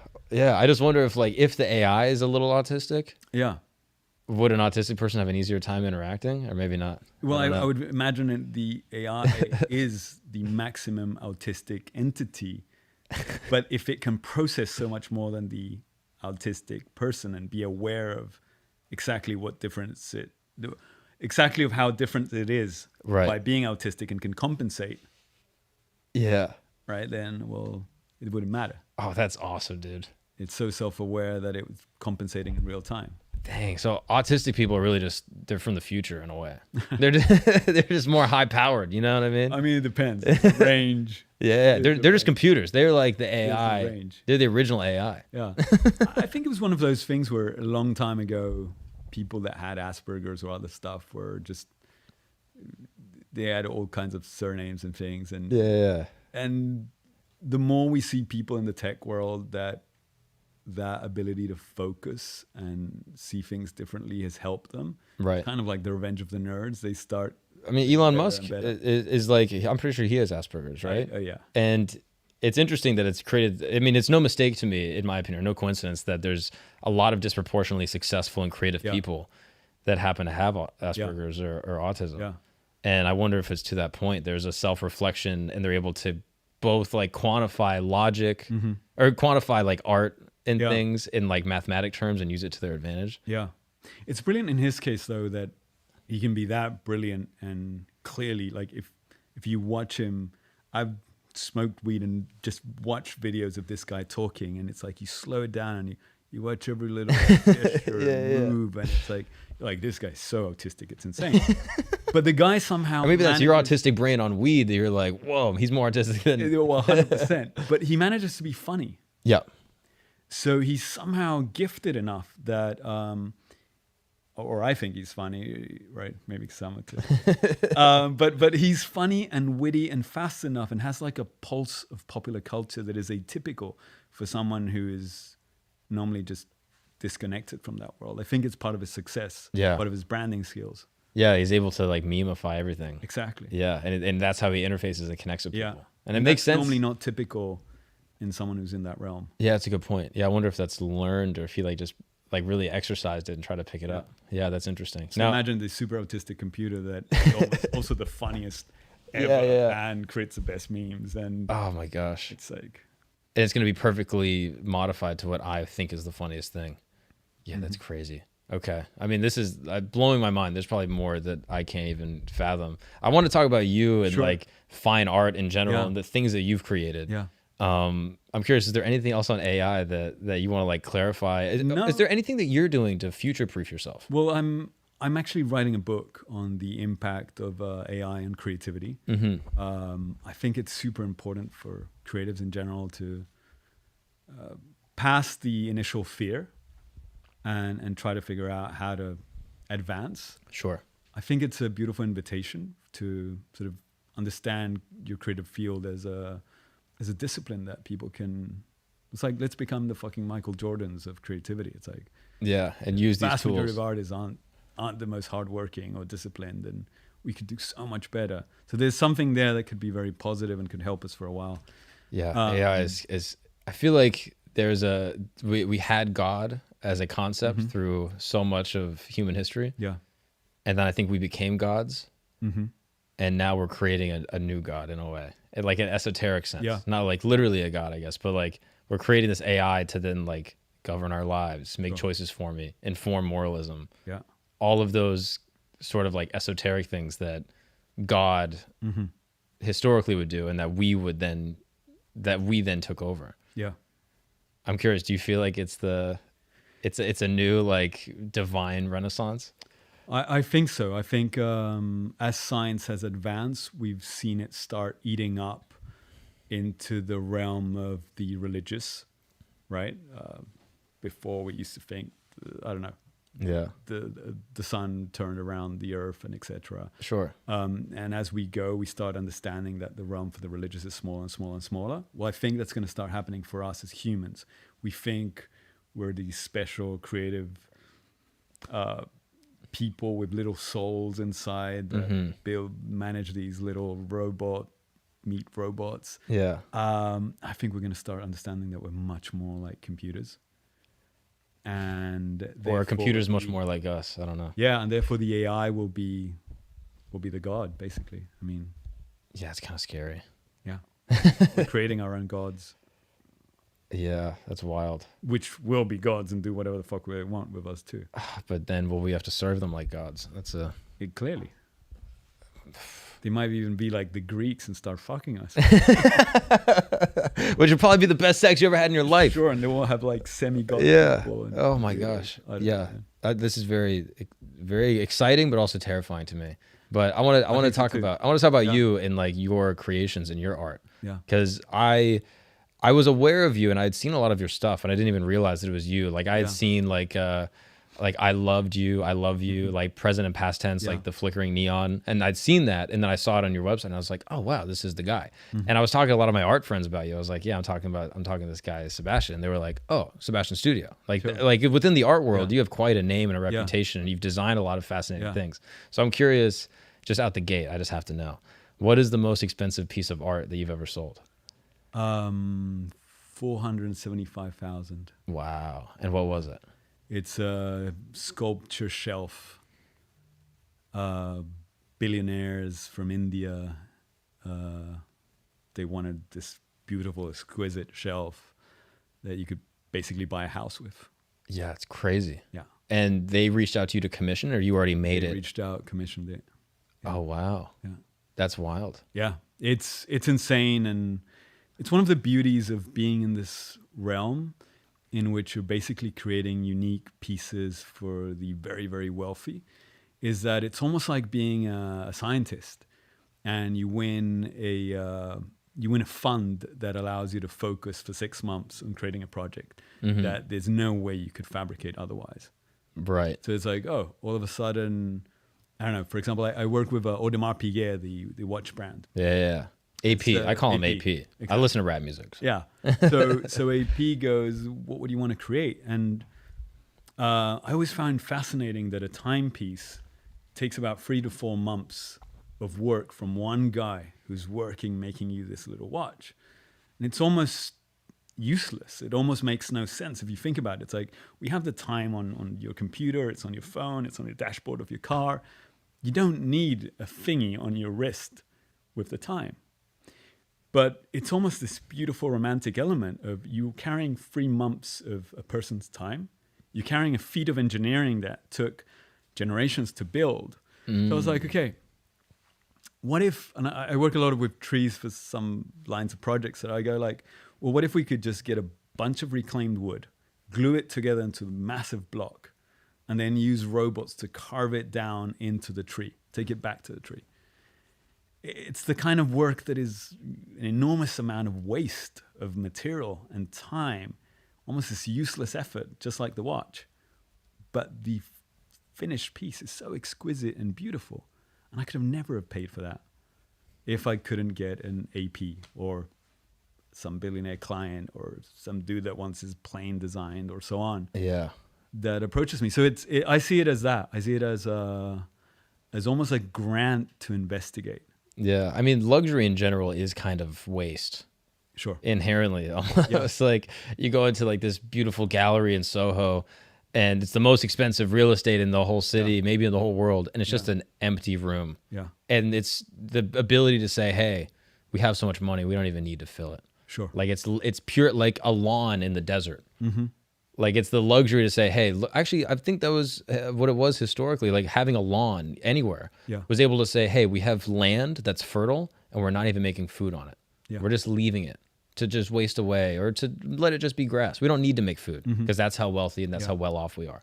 So I'm curious, do you find that a lot of luxury is waste? Most of it is, but there's something beautiful that happens when you are willing to waste time, for example, right?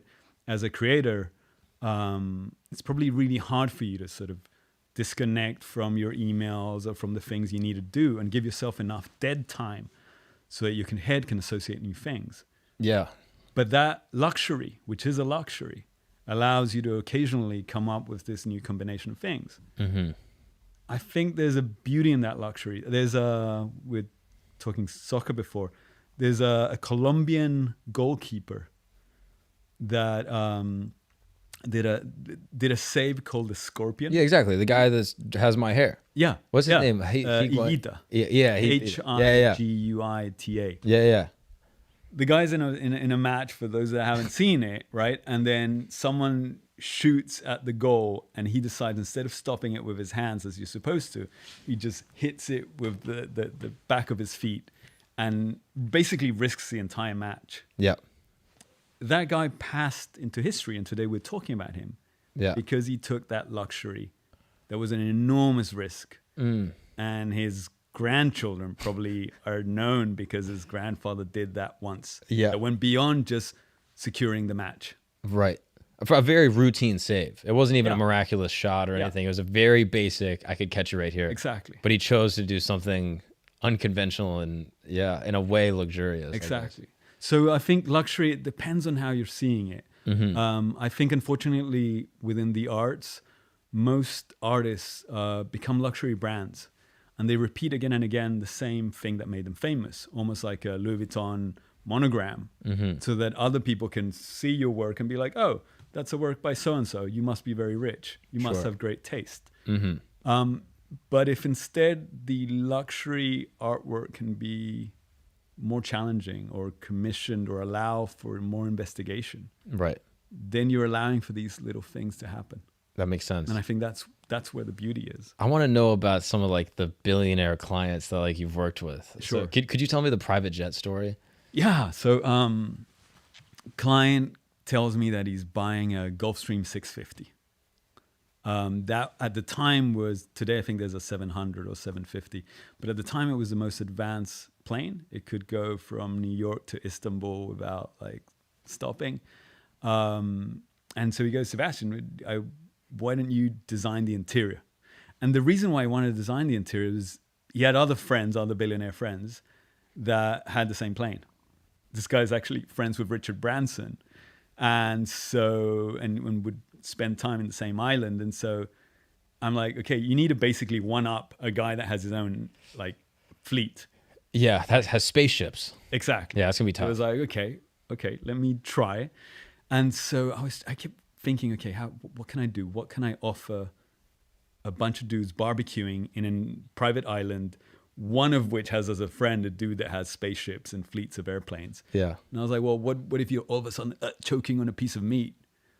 It doesn't matter how much fucking money you are. You're on a stupid island in the middle of nowhere. You need to get to a hospital as fast as possible. If your plane could turn into an evac of sorts, and since you need it for these planes, you need to have 2 pilots at all times because of the distance and so on that they can fly. Then being able to say, Richard, please take my plane. No worries. So-and-so will take them with. That was the most fascinating thing you could offer. You're offering the guy the ultimate luxury. And the most valuable thing in that specific instance. Exactly. That guy will owe you forever, and you're the biggest cock there. Right? And so I proposed that, and he's like, no, dude, I don't want that. It doesn't work for me, and so on. I was like, okay, let me think of something else. Yeah, it's not sexy. Exactly. And he was like, I want a penthouse on a plane, not a hospital on a plane. Which makes sense. Like the value of that thing is hyper valuable given a really small circumstance. Yeah. And is not as valuable, I guess, at other times. Yeah. Yeah. So I guess he wanted just a general average of value in luxury. And that's part of what you fight with the clients a lot, is that I want to hack a creative challenge and try to find the most perfect solution. And at times it's hard for the client to go there. Sure. So I go like that. That was for me the highest point of the pyramid. And then it's like, okay, what's the second? And I'm like, well, what if we paint on the bottom of your wings? We just say, I want to write by losers, but instead I go like, what if it just says time? So time flies. Oh, that's cool. And time is a luxury, and you pass over everyone else, and there goes, there's the plane of that dude. And there was something little cocky and fun, slightly poetic, and he's like, I don't know. It's like, okay. And so then the proposal was, there's generally 8 seats, because then there's a bed and a shower and other stuff too. And so generally they invite 3 friends, couples. And I was like, well, why don't we sacrifice one of the chairs? So it's almost like when you have a convertible and you're like, sorry, I can't bring any more people. It's a convertible. It's only for 2. And right. So I wanted to build a sculpture of a bronze monkey looking out of the window to remind him that we were just 100 years ago, we barely could understand this concept of being in a chair in the sky on the clouds, flying, complaining about not having Wi-Fi, and have that be like a constant. And what's really funny is he said yes to that. We were developing the project, and then he had to run away to Malta because he was pulling a scam Bernie Madoff style, and he's now wanted by international police and everything. What? It's part of the fascinating stories of the characters you get to move with. Yeah. Oh, that's wild. So what did you end up doing with this bronze monkey? We had everything that was working and moving forward, and then the whole project had to be stopped. Oh, that's wild. So does it exist, or did you not get to fabricate it? We didn't get to fit it in, and we didn't get to do all the changes. Oh, that's crazy. You got to run away. Oh, wow. And you probably... And right now we don't know. I keep asking friends in Malta. It's like, do you know this guy? And he's just still on the run. They haven't seen him. So he's probably got plastic surgery by now and is like entirely different face. He might be, if you're listening to this, dude, it's like, we should have done that plane. It might be you. It might be you this whole time. I don't know. That would be too brilliant. That would be too brilliant. Oh, that's crazy. What a fascinating thing. So you probably have a lot of billionaires trying to hit you up to take contracts. I have a lot of super wealthy people. And it's fascinating because in general, you have access there for the people that are self-made many times, incredibly knowledgeable in different areas. And you arrive almost like the artist, creative, expert friend, but you're a bit of like the mascot. Right. You're like it's cool if in this gala at the blah blah museum, I have my artist friend with me because I have an artist friend, so it makes me cool as a billionaire. There's a little like gesturism. Yeah. It's like, do a little art thing for us. There's a little bit of that, but at the same time, you have insight to crazy worlds. And I think because I've never asked for stuff, it's like I'm not trying to pitch things constantly. You get to have really interesting relationships with very powerful people. Yeah, it's interesting. Do you find a common thread amongst all these billionaires that reach out to you? Because not only are you dealing with all the billionaires, but you're dealing with the billionaires that specifically like art, that appreciate art. I guess a lot of them probably do in some regard, whether it's for financial reasons or for personal reasons. But do you find a thread where you can kind of be like, oh, all these billionaires that I'm working with tend to exhibit this character trait? Sure. Or they're extremely organized? Or what are those through lines that you find? I think it's very interesting that the vast majority look down on art and the creative fields. Really? Yeah. They don't see it as something that interesting. They see it as a must-have within their general image relating to other people. And as you start developing a friendship with them, they start understanding that actually there is a science to what you're doing, and you're a lot more similar than they thought they were. And then they become much more interested.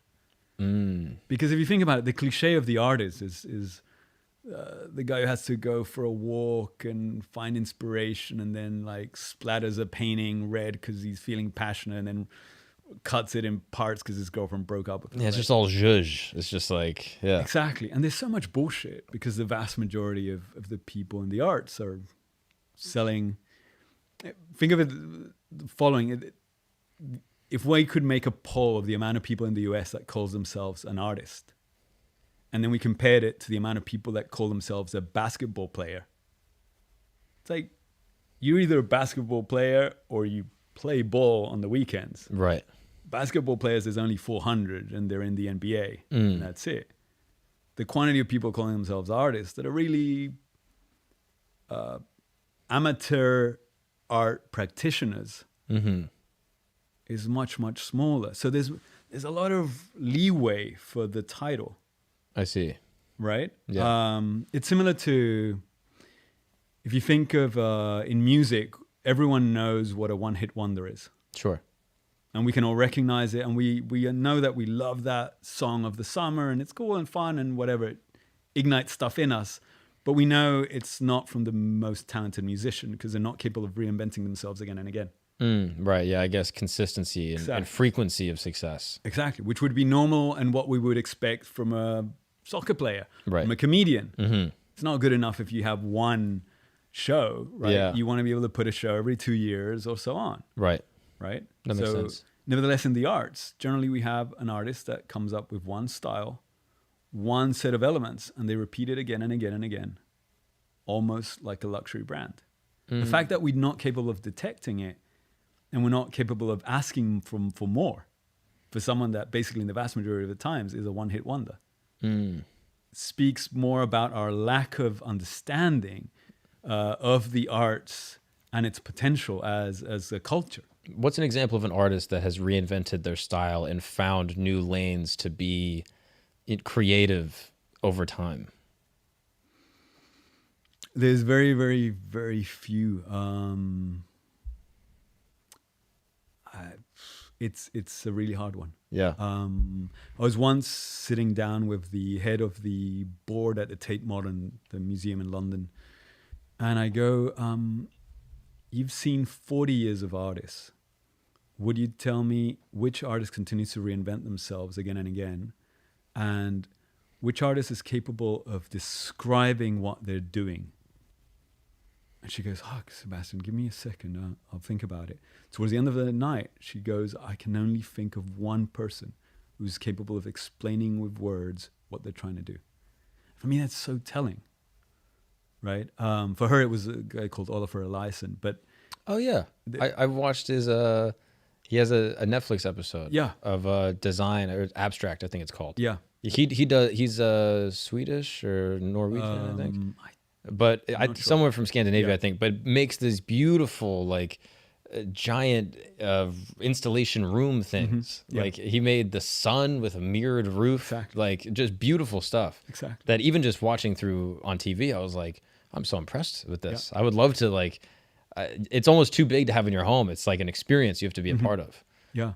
Oh, that's really interesting. But that's rare, right? I don't want to name names or throw people under the bus, but I'm sure we can all think of people who only do white stuff, right? Or only do one type of sculptures that are representative of popular icons, and they do that again and again and again. But isn't it in an artist's best interest to have a unique style and stick with it and continue to work with the people that like that style? 100% if you're a businessman and a brand and you're building a luxury brand.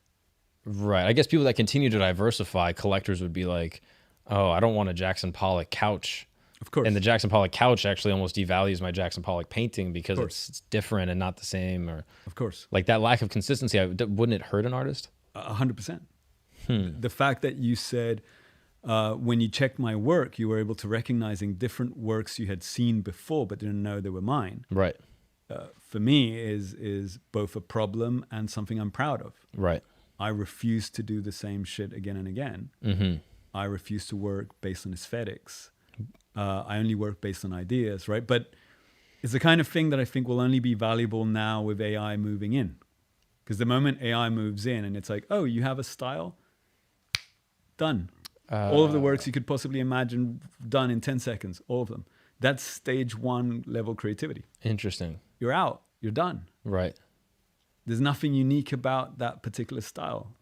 Yeah. The computer can already do it in 2 seconds. Yeah, that's what I thought was so fascinating about your art is that you do so much that, for lack of a better word, is viral.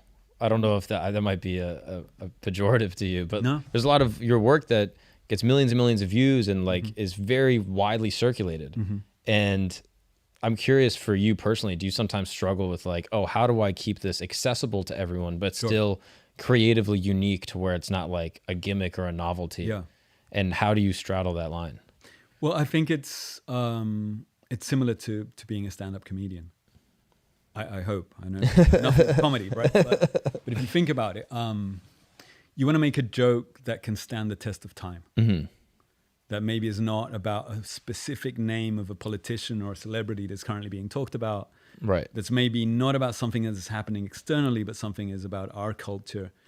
And by our culture, hopefully it's universal. Mm-hmm. If you can come up with a joke that is atemporal, universal, and is an observation that was in front of everyone, and no one had put it into words so precisely before, and you're capable of doing it, it's an atemporal, masterful joke. For me, is the maximum points right. of the creative exercise.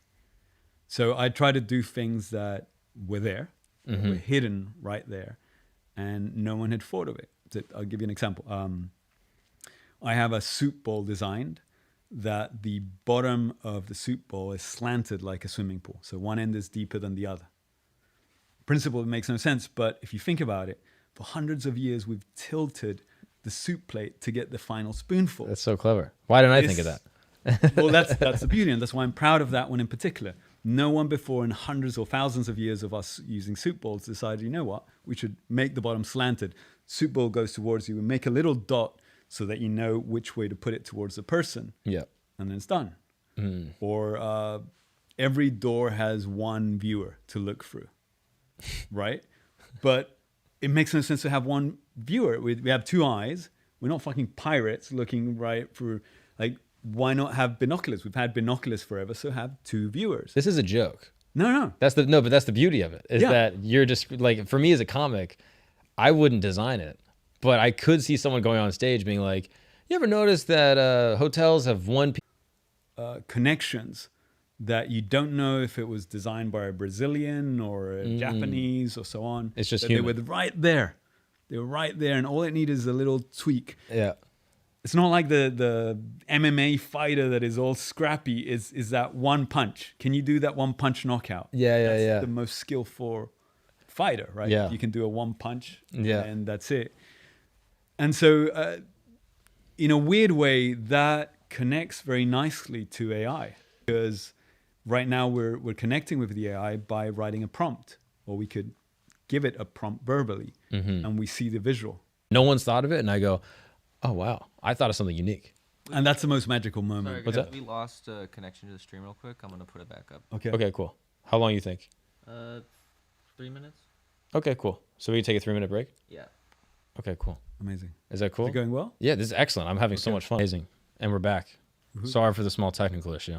No, amazing. We're just taking a little break. We're just relaxing, giving the audience a break, right? Thank God. I don't even completely remember what we were talking about. I bet you it was the most amazing cliffhanger. I think everyone was so excited. But I think we were delving into, like, sort of the nature of your art and how you've made it viral and accessible, but still creative and unique. Yeah. I want to kind of circle back to the commission point, because that's a really interesting challenge, is that you have billionaires reaching out to you saying, hey, we're going to give you $500,000 to make this thing for us. But not even make this thing. We're just going to give you a thing, and you have to use your creative mind to figure it out. What are some of those challenges, and, like, how do you approach that issue? And I guess even more so, I'm curious, what is your biggest design failure? Where someone's given you a challenge and said, hey, figure this out. And you were like, I don't know how to figure this out. Has that happened yet? I don't think I have. Oh, really? Yeah. Not because I'm great, but because I think if you don't work for money, and I work for honor. Like, sounds very weird and pretentious. Very Japanese. It's like the law of Bushido. You're like, I'm doing this for my family. Almost, but it's like, I'm doing it for my life. It's like, I don't understand people that copy. It's like, this is the life you have. You have X amount more decades in your life. Why would you copy? If you're copying, your stupid avatar is just wasting time doing something that's been done by others. Your life is useless. You just wasted time in your life in which you could contributed something or lived something differently. That's true. But I guess they copied something so that they could get money, so that they could lift themselves out of their desperation. Exactly. Sure. Which is fine. But that's where, well, if you want to be a proper professional, it's like you need to be able to hack the system. So for me, part of it is from very young, I try to learn to be a bit of a diva. What do you mean? Like, I would be like, okay, but I'm expensive and I'm only going to give you 2 options and you get to pick one of the 2 options and that's it. Now, saying that means it's very scary. It's like, well, maybe I need to go back to eating ramen noodles if this person doesn't like my work. And you've been in that situation? I've been in that situation. Yeah. Wow. But and how old were you like when you're doing this? Well, I'll give you like simple examples. It's like from very young, I understood that you needed to build the brand right before social media existed and so on. And so at the time, websites were in multiple languages. Today, they're in just English in general. So I had in university different exchange students translate my website to Japanese, Italian, etc. And then I was like, okay, designers and artists seem to like look good. I got a friend to like design a suit for me and I paid him with design. Photographer friend to take the photo. All the stuff that today would maybe be logical. I had like a giant signature that was ridiculous. But if you saw that website, I was 21 and I looked like I had a website in 10 different languages and I had an entire team working for me and it was bullshit. Similarly, my business card, for example, was a coin with my face on it. Because I figured, well, if I'm going to meet someone, spending $2, $3 on an element that can be remembered is the best thing I can do. And it's like, well, if I give him a card, it's just one more of many cards. If I give him a coin with my face on it and I tell him it's a limited edition thing and he's now one of my collectors, they're either going to go, this kid is so insane and cocky and stupid and ridiculous, or, interesting. I want to know more. And you're not going to throw that coin away. You're going to leave it on your desk and maybe you save it if they told you it was an artwork. And right. So you start hacking things out. Can you tell me the story of how you hacked your way into NYU? Sure. This is so great. Sure. I was living in Chile. I'm Chilean. I had my own TV show, radio show, newspaper column. I was teaching in university, and I was an advisor to the president of Chile. And you're 21? 24. Yeah. And I had hacked every single one of those. Well, we'll get into that after. Right? I was like, okay, I need to get the hell out of here because I'm starting to like think I'm great, and I need to continue to learn and be in a more competitive environment. So it's like, okay, I need to go to New York. How do I start in New York? I don't know anyone. I don't have any money. I was like, okay, I need a scholarship. I was like, how do I get a scholarship? My grades aren't that great. And so I just took a plane. It's like a plane that had like 2 stops. Like 15 hours later, I'm in Columbia School and I arrive at the art department and I'm there to see the dean. And so I'm like, I'm here to see the dean. And they go like, do you have an appointment? I go, no, I don't. But I literally just flew in 15, 16 hours. Do you mind if I sit over there? That looks like a really comfortable couch. Like, but he's busy. And I'm like, I'm fine. I'll wait. I'll wait all day. I don't care. I'm so tired. You have your suitcases? Yeah. Bro. And so what's the secretary going to do? They go like, well, okay. So I like go over there. And I always tell this story as if I was 8 hours there, I was probably at least 6. And I'm waiting. But the bet, if you think about it, who cares? It's like, it's a good bet. The guy in charge of Columbia at the time is a guy called John Kessler. He goes in and out and he knew I was there. They tell him there's a student waiting. He's like probably annoyed, wanted to go to his house and his kids. Yeah. And there's this guy there. So towards the end of the day, he goes like, okay, let him in. So first step I managed to get to talk in. I arrive with my computer, my work. I show him work, which I thought was pretty good. But he's somehow not impressed because he's still in the process of like, get this kid out of here. This kid out. Yeah. So he goes like, thank you so much for coming here. You're the exact spirit that we want in this university. Look, I'm going to hook you up with a student, or an older student tomorrow. They're going to show you around and they're going to tell you how to apply. And you're the spirit that we want here. And good for you that you came here. This is great. And so I wish you the very best. Shaking hands. And I'm shaking hands, grabbing both hands. And I go like, I appreciate that. I just need a couple questions. I flew in because I wanted to talk to you directly. I wanted you to tell me why I need to study in Columbia and not in NYU. So he sits down. So yeah, because I was looking at the curriculum of the school and I was comparing them. And in effect, you guys have these areas which are better, but they've incorporated these things and they have these 2 teachers that are much better in these other fields. And, it's a 2-year investment for me. It's a very important period. And I really want to know that I'm going to be spending and investing my time the way it should be. And so I wanted to hear it from the director himself. So all of a sudden he's like, 40 minutes later, he's offering me a scholarship. And this is the part where like living for honor of the stories pays off. I like bit my tongue and I go, thank you so much. I'm so honored. I really appreciate it. Listen, I have a meeting tomorrow at NYU and I owe it to them to also hear what they're going to offer. And so I'm going to get back to you tomorrow, I promise. But I'm so happy that you've offered, and this is incredible. I really appreciate the offer. I'll get back to you. I managed to like grab my suitcase, leave out, and I'm like, oh. And outside I'm probably giggling or screaming or laughing or whatever, and I couldn't believe it. Keep my cool. Next day I go to NYU. And Most people just take the scholarship and leave. of course. But I mean, life is short, right? If you're living life from an existential standpoint, the best move you could have done there is like have the balls to say, let me get back to you. That by itself was amazing. And what? He's not going to tell me no if I tell him I get back to you tomorrow. I was being super respectful. And Sure. so I go to NYU and I didn't know Columbia was a better school. I just liked the neighborhood. Down here it was cooler. I was So I arrived, same thing, and without the suitcases this time. And I asked a meeting with the director. They go, do you have an appointment? I don't, but I just got offered a scholarship from Columbia and I wanted to see if you guys could top it. They're like, oh, sure. Wait for us a little bit. So NYU offered a better one. I took NYU. That's so crazy that you flew from Chile, from Santiago, Yeah. with no scholarships. Yeah. And then you flew home with 2. Yeah. And you got to pick. Yeah. And you probably could have gone to 3 more schools if you wanted to. Yeah. And gotten a couple more. Mm-hmm. That is so wild. But it's one of those things where you're trying to understand the system and what's going on, and you're putting yourself in their place, and you're trying to figure out how to game it and hack it. Yeah. And sure, it's incredibly risky, and but how are they going to know? Yeah. And what happens if they do know? They go, get out of here. Yeah. Yeah, so I mean, I guess the rejection is a little scary, but I've been in similar situations where anytime I was applying for anything, I hated the resume portal. Mm-hmm. Yeah. Hey, upload your resume, write a little blurb, we'll get back to you. Exactly. I hated it.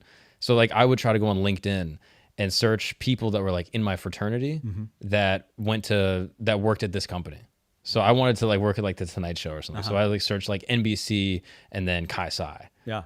And I found like 10 people that popped up. And then I message all of them and I go, hey, I'm just like you. I am a part of this fraternity. And one of them actually was in the same college. So I was like, oh, that's a great in. So I was like, oh, well, I'm in a similar thing. I have this professor and they said that they knew you or something like that, which is all true. I wasn't fabricating it. And I was like, do you just have 5 minutes? I could just like pick your brain, ask you a few questions. Yeah. And so I would call them and they would be on the phone with me and I would ask them questions. And I was genuinely curious, like, tell me about you and tell me about your life and how can I succeed the way you have? And then at the end, I was like, well, what can I do to be where you are? And they're like, oh, you got to do an internship. And that's what I wanted. But I played dumb and I was like, that's a great point. That's an excellent idea. How could I do that? Yeah. And they go, well, we have an internship program. And I go, oh, that's amazing. Well, could you connect me with someone there? And they go, I would love to. And then I'm on an email with the internship coordinator. And then I was in the system and I was able to, they said, oh yeah, send me your resume in the email. Yeah. And then I got a direct email with a recommendation versus the portal, which I always hated. But I didn't want to lie. I didn't want to be disingenuous and I wanted to still be authentic. Sure. But find another way around. Yeah. Just like you did, I guess. I mean, yours was more balls. I've done Little White Lies. I think Little White Lies, if you're starting, as long as you can deliver after. Yeah. If it is what gets you to put your foot between the door before it closes. Right. Like I remember this one guy, he was like in charge of marketing for like the Coca-Cola or something. Mm-hmm. And I was at a party at an event and I asked a friend, so who's important here? And he goes like, that guy, he's in charge of like marketing for Coca-Cola. And I'm like, what's his name? And let's say his name is Robert. So I go like, okay, drink like a whiskey. And I go, Robert, how are you? How have you been? it's been so long. And so poor Robert trying to figure out who the fuck is this dude? And he doesn't want to make you feel Right? bad because you're a guy that he met. Exactly. Yeah. He doesn't know when he met me, supposedly, so he's going to try and be nice. And he's like, how are you? Sebastian, the artist. Oh, Sebastian, how are you? Yes. How have you been? I'm like, I'm doing an incredible project that actually you guys would love to be a part of this. Oh, really? Tell me what it's about. And I'm like, and so he's like trying to figure out what to do. And then he finds someone who works for him. And he's like, hey, Mary, you've got to meet Sebastian. He's an amazing... before that, I swear to God, I go like, give me 2 seconds. What are you drinking, a whiskey? I'm like, yep. So I bring 2 whiskey. So he's with his whiskey, I'm with one. And he takes us to Mary. He's trying to like unload me. But he goes to this girl that works for him and says, this is Sebastian, an amazing artist that has an incredible project. We're back. We figured it out. We had a technical issue, but Shifty, Miles, and Shub all are very smart, and they were able to figure it out. So we're back. That's amazing. Okay, so you are about to get passed off to Mary. Oh, Can you rewind 20 seconds in that story to catch people up? Sure. So basically, I'm at a party. I'm no one. I'm trying to start. I'm trying to get clients, and I'm trying to get my design studio to become something. So I ask a friend, who's the biggest name in this party? He says, that guy over there, he's the marketing dude for Coca-Cola. I go, what's his name? He says something like, let's say it was Robert. I go towards Robert with a glass. I'd like drink it, go towards him and go like, Robert, how are you? How have you been? And I've never seen Robert in my life. Robert's never seen me in my life, but he's trying to immediately buffer. And I tell him I'm Sebastian, designer, artist. How can you? And he's like, oh yes, of course. He pretends he remembers. I get him a drink. Mm-hmm. I manage to stop for 2 seconds and be like, what are you drinking? Whiskey? Good? Yeah. I get the 2 drinks, and Robert tries to unload me to the person that works for him in marketing and introduces me to the next runner-up. There's a girl, I'm naming her Mary for now, and goes, Sebastian's an amazing designer and artist. He's got an incredible project. And so basically Mary receives from her boss, this guy's great. I'm interested in him. You should listen to him. And so then Mary ends up paying for a bar that I wanted to design that was like a church. Wow. That's amazing. So they pay for it. Yeah. And what was the pitch to her at that point? Because like, yeah, you can kind of charm your way into getting the experience, but in order to actually get the outcome you want. I was bluffing and trying to always put myself in the spot. So if you're in charge of a marketing company's budget, you'll probably have a ton of people pitching you stuff all the time. Sure. Here, if you're connected, it's easier. And then if you tell them that this is an amazing project, it's going to be the coolest bar, and that it would be great for them to be a part of it, is different from, would you like to pay for some of the money? And no, instead is, it would be great for you. And I think that's the great learning, and I think it's something you share too, is I learned very quickly to never ask for anything. Yeah. To always offer a win-win scenario. Mm-hmm. As artists, as creatives, we have this romanticized idea of the Medici arts patron that is supposed to give us the money so that we can work and help us out. But the reality is we should be the ones trying to understand what people need, being able to offer them what they need in such a manner that it's only a win scenario for them. Yeah, it requires a lot of empathy probably too. Yeah. And emotional intelligence to say, hey, I'm in your situation. This is what you need. This is how I can help you and how we can help each other. Yeah. How did you gamify your way and win-win your way into advising the president of Chile? It was funny. I had I was trying to win. I'm going to backtrack a little, but I was trying to win a design competition. And I say win because I whenever I do any of these things, I'm not trying to participate. I'm trying to win it. I'm trying to hack it. So it's an ecological design competition. It was a big international thing, and my representation capabilities weren't that good. So I was like, the Japanese are going to do better sort of representational designs than me and so on. How can I beat them? It had to be conceptually. So I was like, what would be the most ecological design I could come up with? And when you're eliminating anything that is not the most, at some point you arrive at, well, it should be the non-design. I'm like, how do I invite people not to design? How do I design something that doesn't exist? And I go like, well, what if I packaged and sold nothing? It's like, well, what would that look like? And then I'm like, okay, well, it would look like one of those cardboards with like flashy colors and big phrases that has the transparent plastic in front where the like little toy or figure is inside. And I was like, if that's called nothing at all, and it has nothing on the inside and all the instructions and blah, blah, if I can sell nothing, that would be amazing. And so I, at the end, decided not to even participate in the competition. I was so fascinated with selling nothing. Yeah.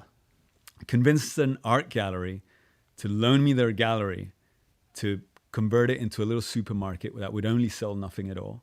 And I had signed nothings that would cost $20 and the regular nothings would cost $5.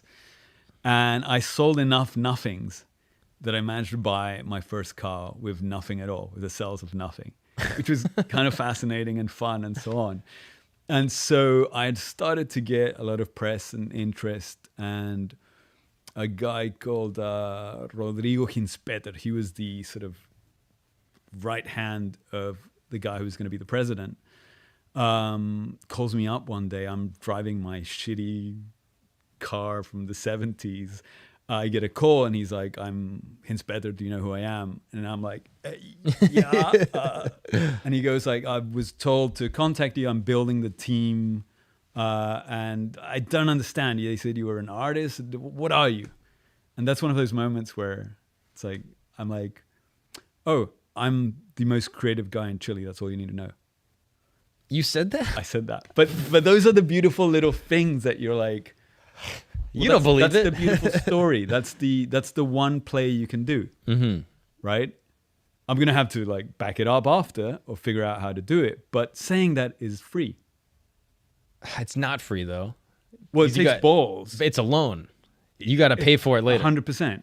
But in that moment, you're saying something that guy has never been said to in his life. And it forces him to give you an opportunity. Yep. So he laughs on the other side of the phone. He goes like, I like your style. You're like, kiddo. You got a meeting with the new president on that day and so on. So I arrive in my like little Zara suit and like red sneakers so I would look like a little creative. And I arrive with a suitcase and I had a bunch of nothings inside. Yeah. And this guy who was going to be the president of Chile was a self-made billionaire. And so they introduced me. This is a new creative, blah, blah, blah. President barely looks at me and then lifts one eye and goes, well, we'll have to see about that. And I get up, go towards him, open a suitcase. This is a room like on top of a building with a crazy view. And there was a bunch of senators I had seen all my life on TV. It's like 15 people in that room. And I go up to him with a nothing, a little shaky. And I go, last year I sold nothing for $5 each. I'm sure I'll be able to do something for your campaign. And I left it and I went to sit down. The crazy thing was that like I had the balls to do that kind of stuff, but like I had a coffee and I did like 4 attempts to drink the coffee and I couldn't. Like I was so nervous that my hands would shake. So I had to like eat the cookie. So I think it's those scenarios where you try to understand what is the best possible move I could do right now to hack it. Yeah. And then I better not sleep the next 4 days coming up with the best proposal I can, because this is a borrowed opportunity and now I need to deliver. Yeah, it's amazing. Have you seen the show Nathan For You? No. You haven't seen the show? This might be your new favorite show. Okay. It's one of my favorite shows ever. Okay. So it's this comedian, Nathan Fielder. Okay. And the entire essence of the show is hacking. Okay. So, but he does it through comedy. So he goes into small businesses and tries to give them ideas to improve their business. But he gives them the dumbest ideas ever. But then the ideas actually work. Amazing. And it's this kind of... What kind of stuff? So it would be like, there'd be a gas station and they're trying to figure out how to get more people to come to the gas station. And so he says, oh, you need to do a tax rebate or a gas rebate. So like if you buy gas here, it'll be cheaper if you do the rebate. Sure. And if you submit the rebate, then you'll get, like 60% off your fill up. So if the gas was $100, drop the thing into the rebate box and it's $10 or something amazing. Yeah. And you couldn't sustain a business on this. However, the rebate box was on top of a mountain. somewhere like 2 hours away. And if you wanted to do it, we would provide a shuttle for you, and it's completely free. You just have to get the thing, fill it out, go to the rebate box on top of the thing. Amazing. And then people actually want to do it. So then he goes up there and he takes them with him. And then the next like rest of the episode is him on top of this mountain with 5 random people, and he makes them perform challenges in order to find where the rebate box is. And he's asking them trivia and all these things. And then by the very end of the episode, they're all up there, and they've been there for 2 days. They've been camping on a mountain just for like a $60 rebate.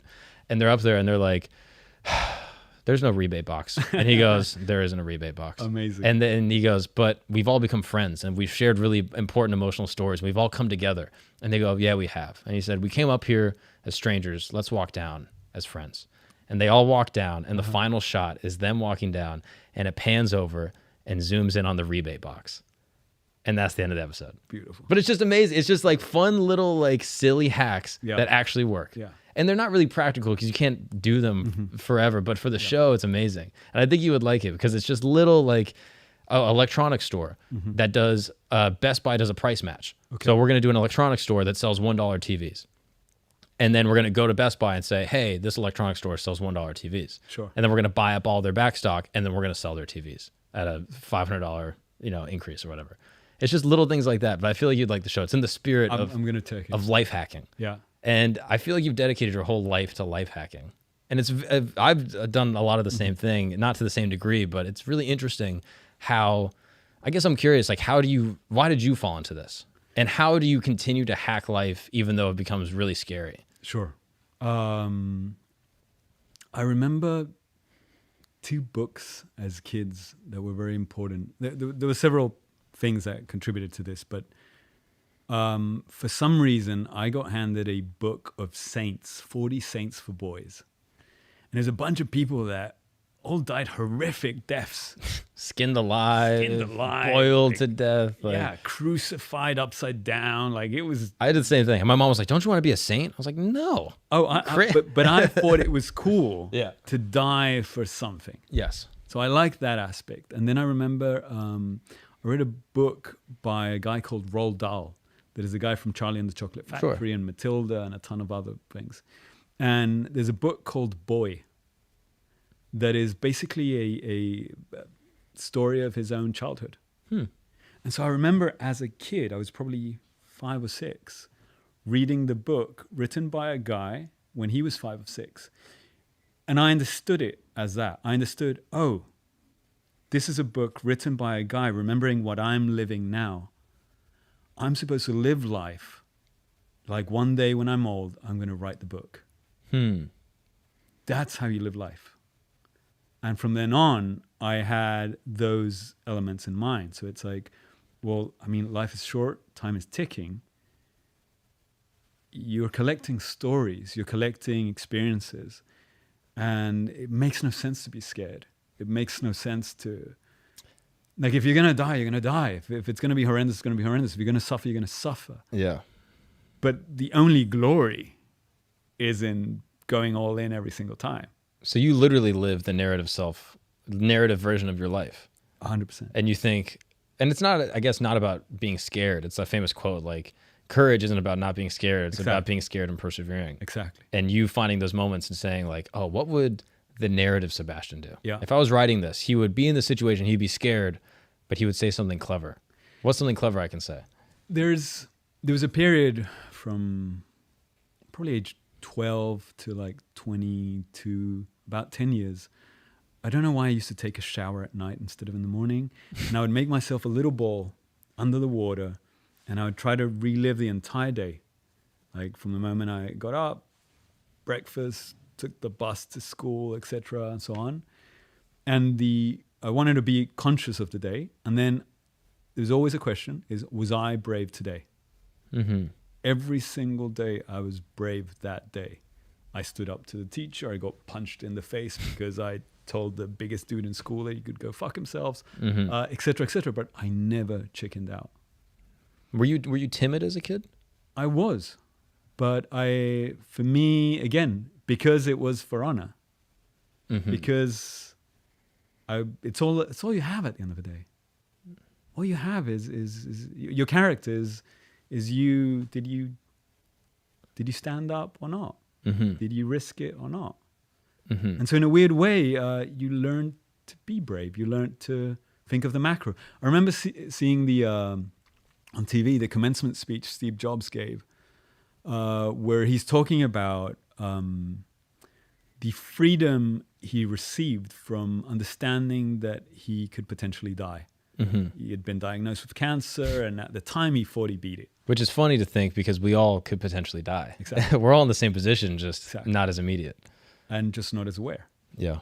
And so the beauty for him is that the moment you're aware of death, everything is simpler and easier because you're seeing things from a macro perspective. So if you're living life and you're quantifying the results, happiness, satisfaction of your life on a daily basis, you're too dependent on your emotional state, on your fears, on your comfort level, and so on. If you're measuring it as a life thing, you're scared today, well, who cares? Painful, who cares? Pain's going to be gone tomorrow. So it's much cooler if you did the right thing. Right. It would be much more painful to have chickened out and not done the right thing. Yeah. That you're going to carry forever. Yeah. The pain's going to go away. So is that how you dealt with, because I think a lot of people would like to live this way, where they are brave at all times and confident at all times. But there's a pain of failing. And to be confident, to go up to that girl at the bar and say, hey, how are you doing? Want to grab a drink? And she goes, no. And that rejection is really difficult. Yeah. So how do you deal with, one, the rejection, which is inevitable with trying to do these things? Like, I'm sure in all of these like confident, suave moments you've had, there's been massive failures where you said something and then you're like, that was the wrong thing to say. Constantly. What happened in that situation? But it was the more glorious bit. So for example, the girl, I've always been lucky to go out with girls that are way hotter than I am. And I get away with it somehow. But I remember like the first time I was like in a club and there's this girl I get introduced to and she was like Chile's top model. And I'm like, I'm so like, there's zero chance.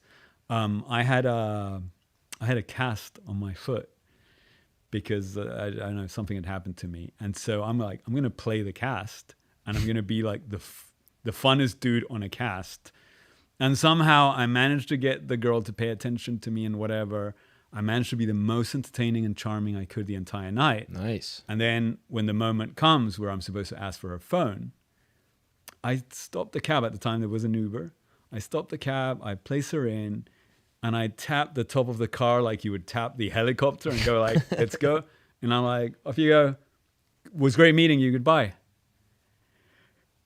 Car leaves and I'm like, oh, that could be the last time I see that girl. But I knew I could figure out her number somehow. That girl had never had a dude chat her up, had an amazing time and not give a shit about asking her phone. Yeah. So all of a sudden she's interested. Right. He's like, who is this fucking guy think he is? This injured man. It's never happened, right? It doesn't care. And I obviously didn't contact her in like 3 weeks. Right. Losing in that circumstance, at least is like a good, glorious death, right? Like, let's say you... If I just did the lame go up to her and be like, hey, can I get your number? Yeah. It's like, I'm just lame and whatever. There was no risk. There was no... I wasn't doing anything. If I die within the risk, if the girl doesn't pay attention to me when I risked everything, well, it was supposed to not happen, right? Right. At least I gave it all. Yeah. I mean, it's amazing, but how do you balance that between like being clever and quirky and honorable with being just annoying or like trying hard? Like, has anyone ever called you a tryhard? Yeah, probably. Is that frustrating? Is that difficult? I've been called that before and I go like, ugh, I don't like, it's a weird insult to call someone because they're like, oh, you're trying too hard. But I'm like, yeah, I care. I want to try hard. I think I get called too intense or too other things. I don't know if the trying is so ingrained in me that they know I'm just going all in. So you're not trying. Right. You're doing. It's like, I remember this one dude who was going to beat me up and he was huge. And it's happened to me a couple times where it's been a scenario where like some dude's going to bash you up. And the easiest thing was to just retreat and so on. But the glory is what if I could scare this guy? David and Goliath. What if I could get him to chicken out? That's the narrative. If I'm writing the book, I go, yeah, he beats up the bully. And so there's been a couple times where I got punched in the face. Yeah. And there's been a couple times where I took my t-shirt off and I'm ripped. And so I looked the part and I pretended to know fucking martial arts. And the two guys ran away. And I had an amazing story to tell forever. The other time, yeah, sure, I got punched in the face and it sucked. Right. I guess the trick is to if you're living it, you have to have a greater purpose. The purpose is to not get the girl's number, or the purpose is to not beat up the guys. The purpose is to live a life that is full and narratively interesting. Exactly. And that if you get beat up, it just adds to the narrative. Exactly. It's not a failure. It's actually a success. It's a contribution to the story. Well, you were coherent with your beliefs. Right. You were consistent. According to what you believe, and you can live and die tranquil. Yes. If the girl happens to choose to like you or love you, well, that's her. I can't really convince someone to love me. It's like... Right. And you don't really want to. Not, yeah, you don't want to do that. I hope that's a gift, and that would be amazing. I would feel so thankful. Mm-hmm. I can only do my part. Yes. And focusing on what you can control. If this guy decides he wants to be an asshole and punch me in the face and he's way bigger than me and I'm going to get punched in the face, well, there's nothing I can do. Yeah. I can only stand up to him and make him nervous enough to think about it twice. Yeah. And not chicken out unless, I don't know, I'm protecting someone or whatever. Yeah. Right? It's like, so you're living constantly the way you believe you should live. Based off of a Roald Dahl book. Yeah. You read this and you go, wow. And I'm assuming if you're making a really concerted effort to be brave, and this is like a Daniel Kahneman thing where you practice bravery so much that it becomes second nature. Exactly. And then you don't even have to think about it because it's just ingrained in you. Your system 1 thinking becomes system 2 thinking. Yeah. And I'm curious, because you're trying to make this concerted effort, you felt like you were timid before as a kid. Is that fair to say? And you're trying to break out of this thing that you don't like about yourself. Yeah, I think I'm still slightly timid. It's like I know I've learned to turn the charm on and off, but I'm a very reserved guy who's just happy to be at home working or thinking. And right. I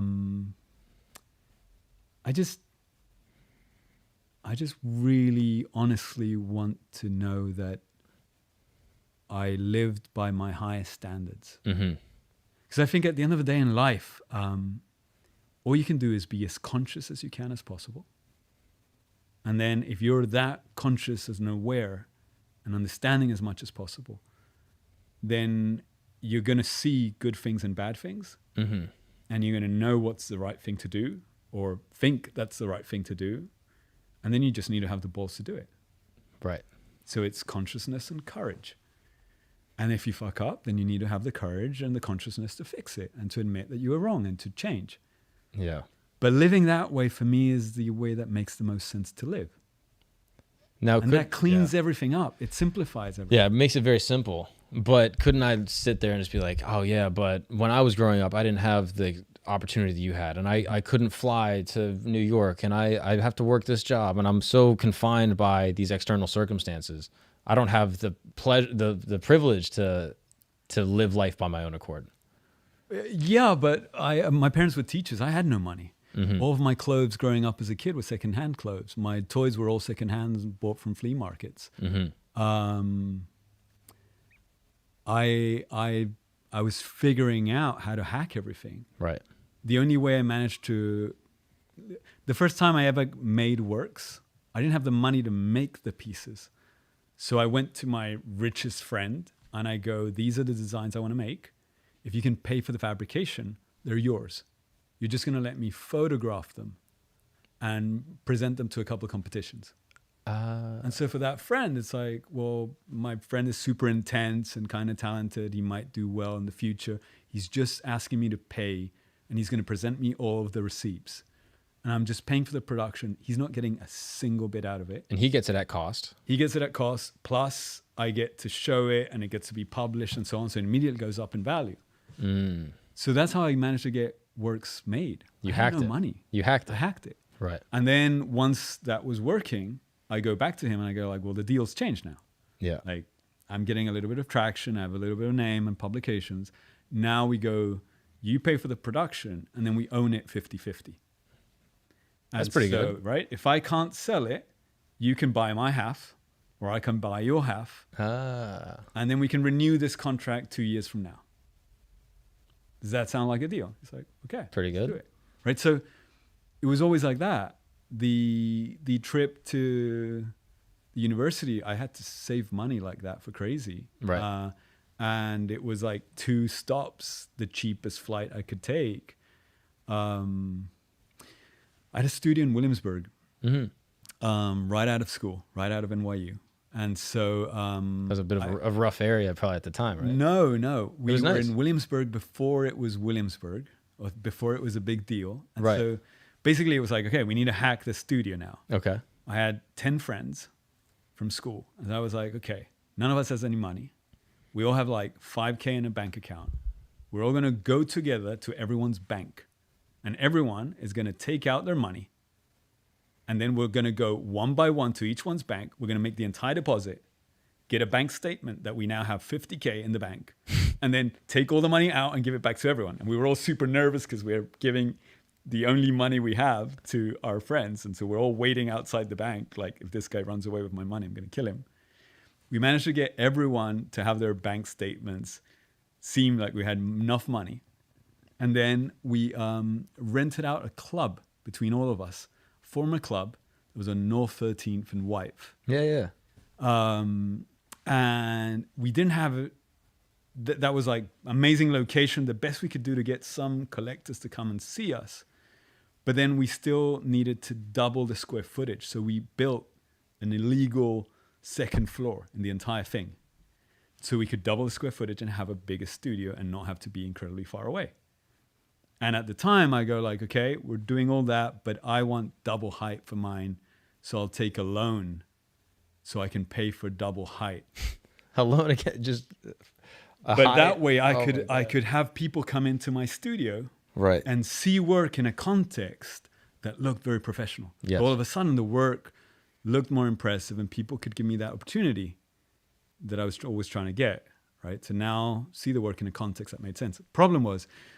building that giant wall in a club that only had one industrial heater on the other side meant that for 2 years in New York, I had no heat. And I would be at the studio every morning, 8 a.m., winter, in New York City, 2 years, no fucking heat. So, again, hacking it and putting in the work and putting in the sweat equity, but also knowing that that's the only and best option you have. And worst case scenario, I have a good story about how I survived 2 years in the winter. I feel like worst case scenario, you forfeit on the loan and you're in debt, you get bankrupt, and Sure. I'm a doomsday thinker. I'm like, oh my gosh, there's so many things that could go wrong here. It's a really good point, and that's where I've been going to a psychologist for the first An time in my life. underdeveloped amygdala to understand risk assessment. No, I was talking to a psychologist that I'm seeing. I've always decided if life's not going the way I want, I'll get an exit. I jump out of a building. What? I know it sounds insane, but basically it's like, listen, if I'm seeing life at that level of macro and I'm like, I'm not liking this game anymore. You'll finish, right? You just won't finish the book. Yeah, I'm like, I'm done with this game. It's like, if the game isn't going to be remotely okay that I can withstand 2 years of winter, no heat, that's fine. Yeah. But if it's so shitty that it makes no sense, again, I'd rather have lived courageously and then be like, okay, guys, I'm out, jump out of a window. And so in a weird way, I have there's like an exit strategy / insurance. It's always been in the back of my mind that maybe only now I'm like, maybe I should talk to a psychologist. Might not be the healthiest. That's just so crazy. Yeah. It's like, I don't know. I always buttressed my life and like tried to take very calculated risks where I was like, okay, I really want to be a comic. I would love to do stand-up comedy, but I recognize that there's a lot of risks involved. So I'm going to intern at a comedy club. So I'm going to be around it and learning, but I'll still have something on my resume that I could show someone. Sure. So I was always trying to kind of do both. And it seems like you kind of did that. I do. I always have plan B, C, and D, but Because you don't want to kill yourself. I don't want to kill myself. That's plan like Z. And I would rather life kills me, right? But I think it's what you're talking about, the Danny Kahneman thing, where you incorporate to such a manner certain ideals in your life that I think those that know me know that I would rather be like, yeah, love you guys. I'm going to try and make this as painless as possible, but I'm out, and this was glorious. And because in a way, I have a boat coffin. Coffin, I saw this. Yeah. Right, that has a keel and a motorboat and so on. If you think about the concept of death, it's like 30 years from now, 40 years from now, whenever it's going to be, you spend the last period in a hospital bed. Your family is talking to a doctor. You're partially unconscious. Doesn't even make sense from a first principle standpoint that that's how one should end. You should be able to die with a certain degree of dignity, be able to control somewhat of how you died. I would rather that. And granted, I would rather not shave so many decades, but I would prefer the life well lived than some sad half-assed, cowardly, shitty, mediocre thing. Yeah. Like, nah.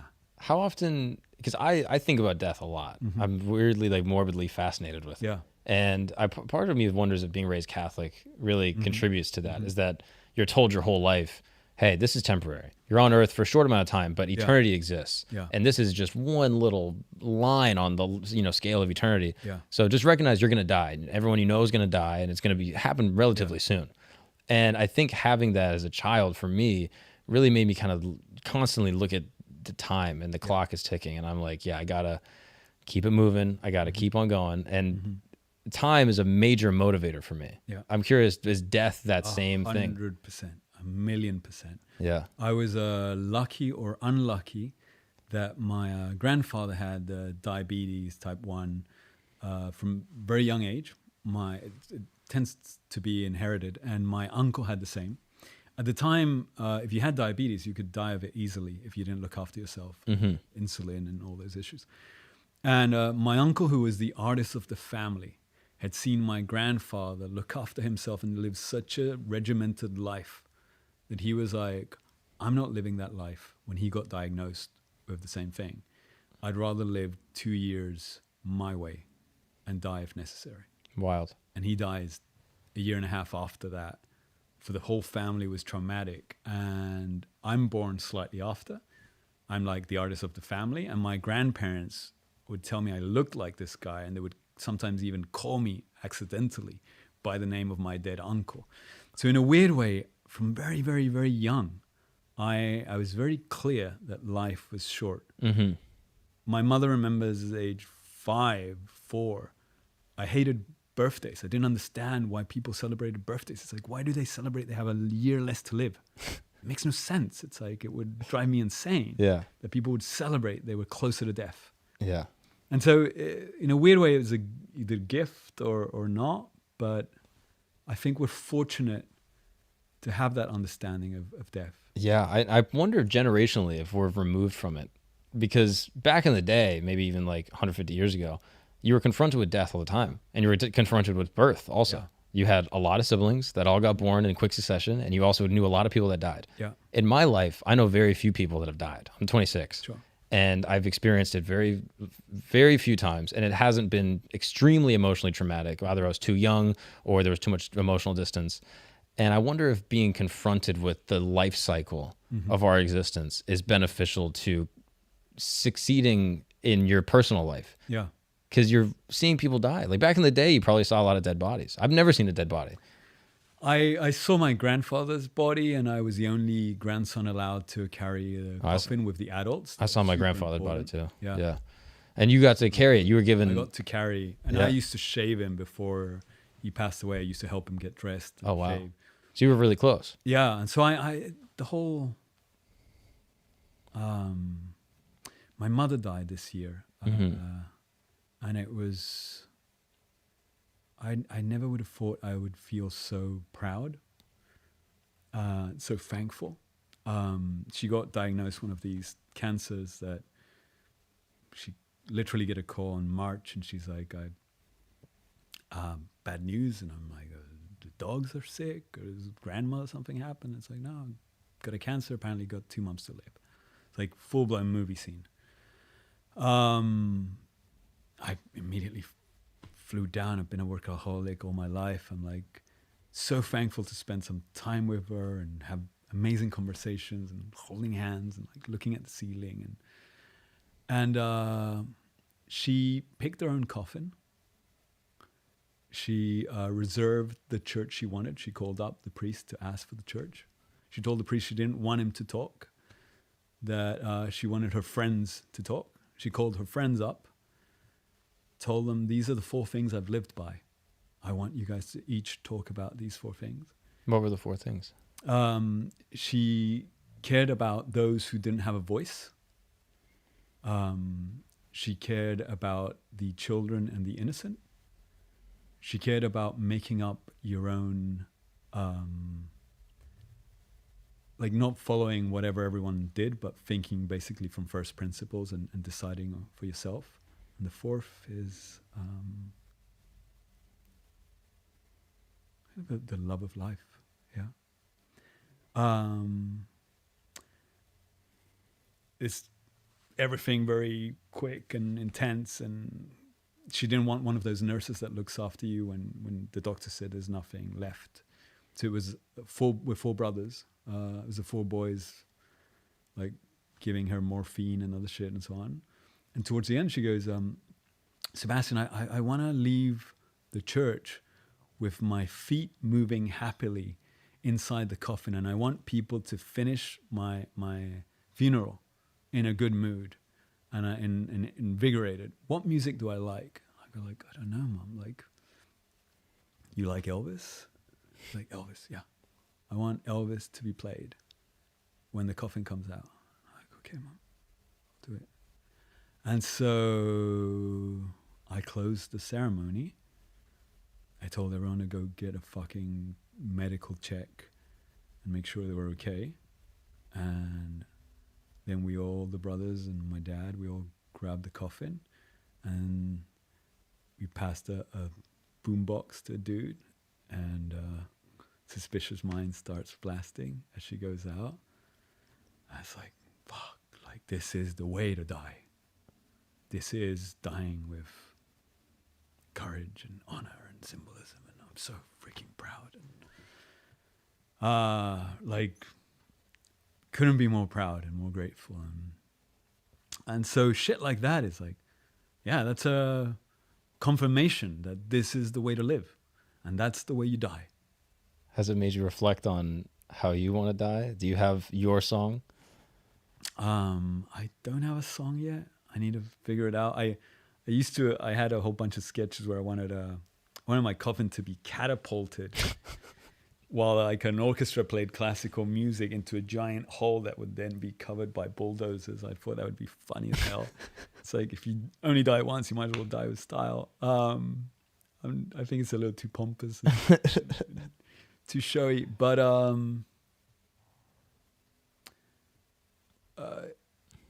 I don't know that I will have the courage she had. But I'm incredibly proud that she did.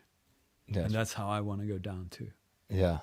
And it only confirms that this is the way you live life. Because you felt it. Yeah. You were there. Yeah. And it's like, fuck, this is blood. This is where I'm from. It's like, yeah. Okay. Fearless. Yeah. Do you feel like your mom was fearless in those last 2 months? Yeah. Was she religious? She was a little, not too much. Yeah. Enough to tell the priest she didn't want priests to to do all the speeches and so on. Are you religious? No. Not at all. No, I was the biggest atheist. Do you wish that there was an afterlife?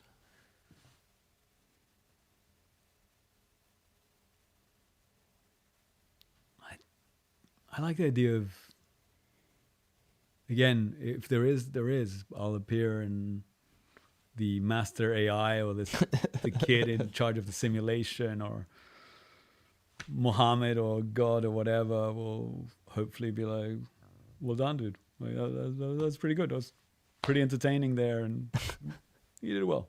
Yeah. You know, go get a shower and like. You might just walk up and be like, God, what's up? Great to see you. Yeah. Let's hang. Remember me? Exactly. hack the entry. No, but we live in an era where we measure satisfaction so immediately. Mm-hmm.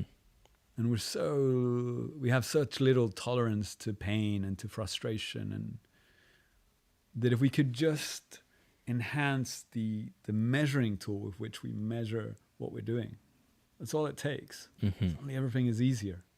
Right. It's not me in the immediacy. Am I cold? Am I warm? Am I hungry? Am I scared? Am I this or that? Instead, it's like, okay, see the week, see the month, see the life. So how do you live uncompromisingly when you have things that you have to compromise on? Sure. So like, I'm married, I have a wife, I love her very much. Okay. That requires a certain amount of compromise. Yeah. Eventually I'm going to have babies, Yeah. and that's going to require immense compromise. Yeah. How can I still live fearlessly, and I don't want to say recklessly, but in my own accord? Sure. With all these other obligations? Sure. I'm not married. I'm divorced. I don't have kids.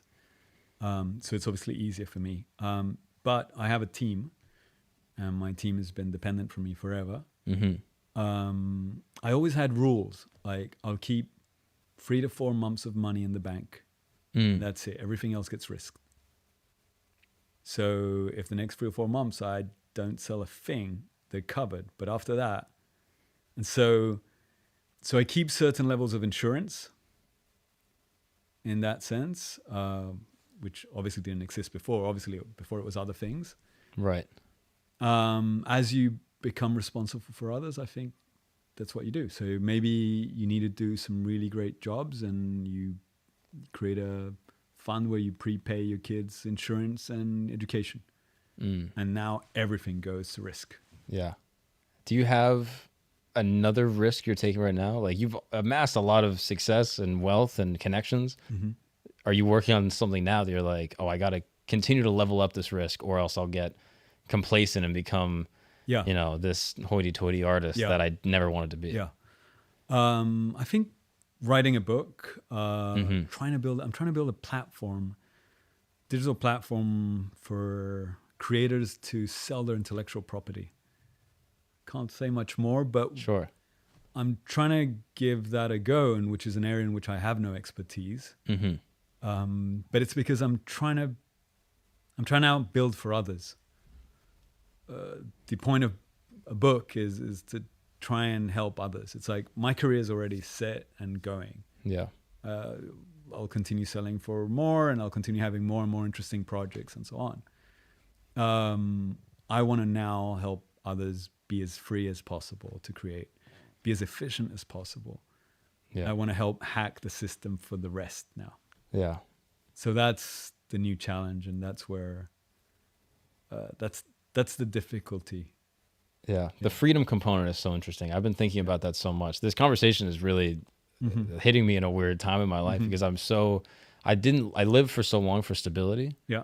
And now I feel like I'm transitioning into freedom. Like, okay, what does it mean to really be free? And not free in a debaucherous sense or like carnal sense, where I'm just sort of living this hedonistic life, but rather free to explore the things I want to explore and create the things I want to create without fear of failure or fear of public perception or people saying, oh, you did it wrong, or it's not good enough. Free of those things. That's kind of true freedom in a way. Yeah. And I don't know. I think you really hit it, like constantly practicing bravery every day. Yeah. And consciousness. Yeah. What am I not seeing? How can I practice that?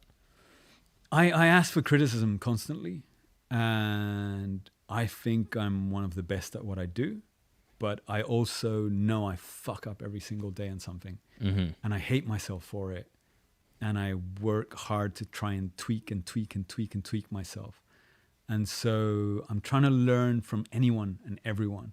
I understand that if I can tweak 2% here, 3% there, 4% there, it all adds up and becomes a lot. And so I think we have to continue to be learning and curious always. It's almost like when you're in school, you're studying and you're in this new era where you're no longer a kid, you're going towards this career, but then when people arrive at that career and at certain safety, they feel they're done. It's like, oh, I've arrived at a destination. And it needs to be the cliche of you need to keep moving always. Even more, as we were talking at the beginning, in an era where technology is moving exponentially. Yeah. If you get stuck for 2 seconds, too comfortable, if you're not willing to continue to throw the dice, you will be left behind immediately. Do you have a criteria for sifting through criticism? If you ask for criticism on the internet, you're certainly going to get it. Yeah. And I've read criticism of myself that is painful to read. Sure. How do you discern what is useful that you take with you and build on, and what is chaff in the wind that you're not looking at? Courage. Yeah. Courage. Is it true? We all know it's true. When it's painful, it's true. Yeah. It's true. Okay. I need to address it. It's like trying to live life as a scientist, less as an artist. The art needs to be there in the moment where we need to conjugate all of the data into a perfect new original combination. But the rest, you need to be willing to change your mind on the evidence. Mm-hmm. We can't be ideologues. You can't be living by an ideology. And even if you have an ideology, even if you had values, you have to be willing to constantly question them. Right? So if someone goes, hey, Mark, I don't know, like, how long are you going to do this? When will you start doing that? If it's painful, if it's true, you got to put it into the books. You got to put it into the, okay, how do I break that down? How do I start doing it? Yeah. Because I'm trying to balance that with, okay, I'm going to live life my way and not listen to anyone and be brave and courageous. And I'm this main character that doesn't listen to anyone. Sure. But then also I'm taking criticism in and I'm adjusting based off of what other people say, but not so much so that I'm losing sight of what my actual compass is telling me. Yeah. Balancing that, is that just through habit and through practice?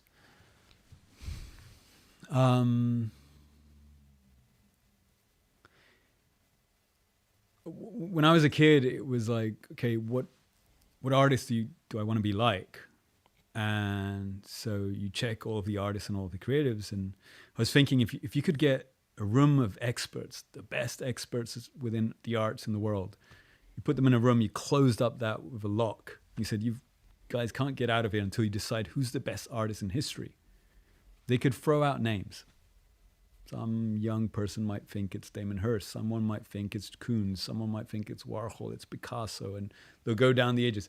At some point, when someone says Leonardo, that's the end of it. Everyone knows Da Vinci was the best. That's your goat. That's the moment I realized that, I'm like, okay, that's the guy. Mm-hmm. And it's Leonardo because he could paint as well as Raphael, but he wasn't painting to decorate. He was painting to investigate. He wasn't drawing to like fulfill drawings for the paintings of the kings. He was drawing to understand anatomy. He was drawing to like figure out mechanisms. So the moment you get that, it's like, okay, well, then that's easy. It's like, that's the truth. I'd rather be 5% of Leonardo than 40% of Picasso. It's easier to be Picasso than Leonardo, obviously, even as hard as it would be to be Picasso. But it's like, I'd rather be 5% of the greatest. The greatest. And then we'll figure it out. Let's see if I can do 6. Can I do 8? Yeah. Can I do 9? So I'm curious, how do you live this lifestyle and this mindset and this philosophy in an industry like fine art that is a little stuffy at times and kind of trendy and sometimes bullshit? Yeah. I guess, let me backtrack a little. Is fine art bullshit? It is. It is? It is. Why? Most of it is. Why? Because of many of the things we said before, because there aren't systems to measure the quality of a work. Because there used to be art criticism, for example. Today, the media cannot pay for art critics and no one really wants to hear them. And so the gallery pays for the article that gets published in the art magazine. So it's a fluff piece already done. The gallery has its collectors. The collectors are in the board of the museum. The collectors buy an artwork and then they make sure the museum incorporates the artwork into the museum so that it goes up in value. Right? It's all super assembled. Right. And so I've been successful despite not playing by the rules. I play by my own rules. Right. I'll play some of the game. I'll prostitute myself a little, but like... You have things you won't compromise on. Exactly. And so I think on the contrary that it might be very interesting now when we start seeing metrics coming into the arts with technology and artificial intelligence, that all of a sudden the one-hit wonders, we start seeing them and we go like, oh, the AI can do that like that, 2 seconds. It's like, it's pretty boring. Yeah, that could be done by anyone. It's already been done. Okay, what continues to be interesting? Yeah. Well, who can continue to do a combo again and again and again in a way an athlete would? Yeah. How much of fine art is like money laundering or like tax evasion? A lot of it. Really? Yeah. There's a big part that's tax evasion, and then there's a big part that is it's more wealth signaling, right? If you have a giant yacht, you need people to be in St. Tropez or Miami or wherever where they can see your yacht. Yeah. At some point, your apartment is like the biggest apartment you can get, and then that's it. So then how do you continue to show taste, wealth, connoisseurness? Well, you need to have the painting that is basically a luxury brand representation of a Lambo or a Bugatti. And right? you build that luxury brand by doing the same thing for a long time. Yeah. If you can't recognize the Bugatti is a Bugatti, what's the point of having the car for a lot of wealthy people? So that's very interesting. There's some money laundering, but most is people want the symbol that everyone else can recognize. So their peers can know they're wealthy, successful, tasteful, in the know, and so on. And then there's trends.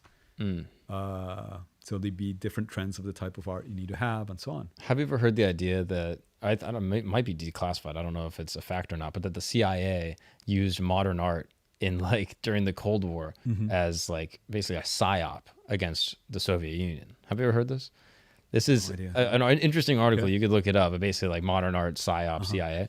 Basically, there was a push allegedly by the CIA to take the likes of like, you know, a Jackson Pollock and basically promote his work and put him in big galleries around the world and push it in some way in order to indicate to a lot of, you know, the Soviet states and communist countries, look at how free America is. We are so free, and look at the art you can create here, and look at the artists that are getting successful. They're free form, and they're not beholden to these stuffy lines and structures. We create, you know, the most beautiful things out of nothing that are formless and shapeless and modern. And it was a tool of social warfare.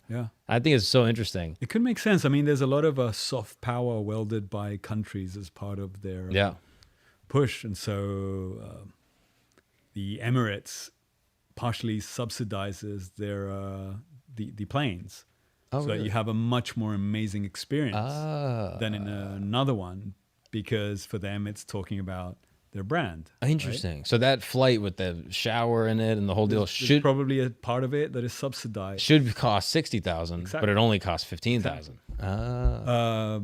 Korea has had an enormous push for culture in which they've put a ton of money, and that's how they get Oscar-worthy movies or partially K-pop to be such a big thing. Interesting. It's partially a push where the government decides, you know what, this is soft power. This is going to give us branding power. Our cultural exports are really valuable. So it could have happened. Yeah. It's an interesting implication. It makes me really curious. I think, once again, it's when you start looking at art from first principles, you think of a Pollock. Pollock is amazing in his time because he's the first one that makes famous throwing paint on the floor. No one had done it before. So there's a novelty component that is almost like the advancement of a technology where someone does something that hadn't been done before. Right. But it's not difficult to do. It's not difficult. It's never been done. Yeah. But that's like you coming up or me coming up with an idea that hadn't been done before. That was there. It's not hard to say the funny joke. Yeah. But it was hard to think of it in the first place. And can you make it attractive and interesting enough and branded and etc. So he did that. And actually, Pollock's drip paintings, I think, are from a period of less than 4 years. Oh, wow. Yeah, very short period of time made that big of an impact. That's wild. Yeah, probably helped that he died afterwards and so on. But I'm sure you have a lot of friends. I'm sure everyone in the audience has artist friends that today paint slightly like Pollock and do like lots of dripping. Right. For me, it's frankly the stupidest thing you could do from a first principle standpoint, because you're basically stealing jokes. It's You're already repeating done. the same chicken joke crossing the road that's been done before. There's no merit doing it now. Interesting. We just don't know to also demand that the artist be sufficiently creative to be making a contribution that had never been done before. Are there any artists Not used to it? Are there artists today that you're just like, this is bullshit? Any that you'd be willing to share with me now? No, I'm not going to throw anyone under the bus, but I'm sure we'll see them get destroyed by AI relatively quick. Oh, interesting. 'Cause Yeah. again, There's nothing. It's all sort of something else that's reinterpreted. There's nothing truly innovative about it.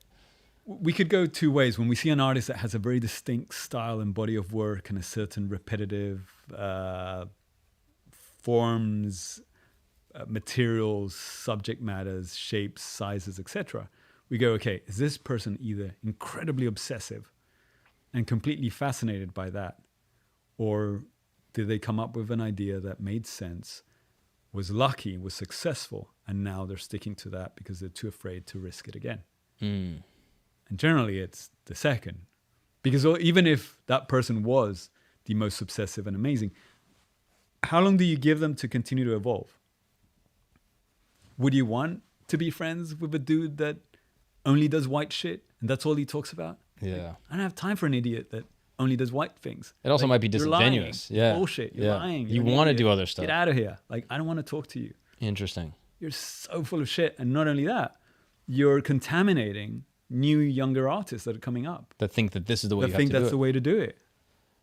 It's like you could be providing a much bigger example, but that would Right. take risks and balls, and you need to change the formula. And devaluing your brand. Yeah.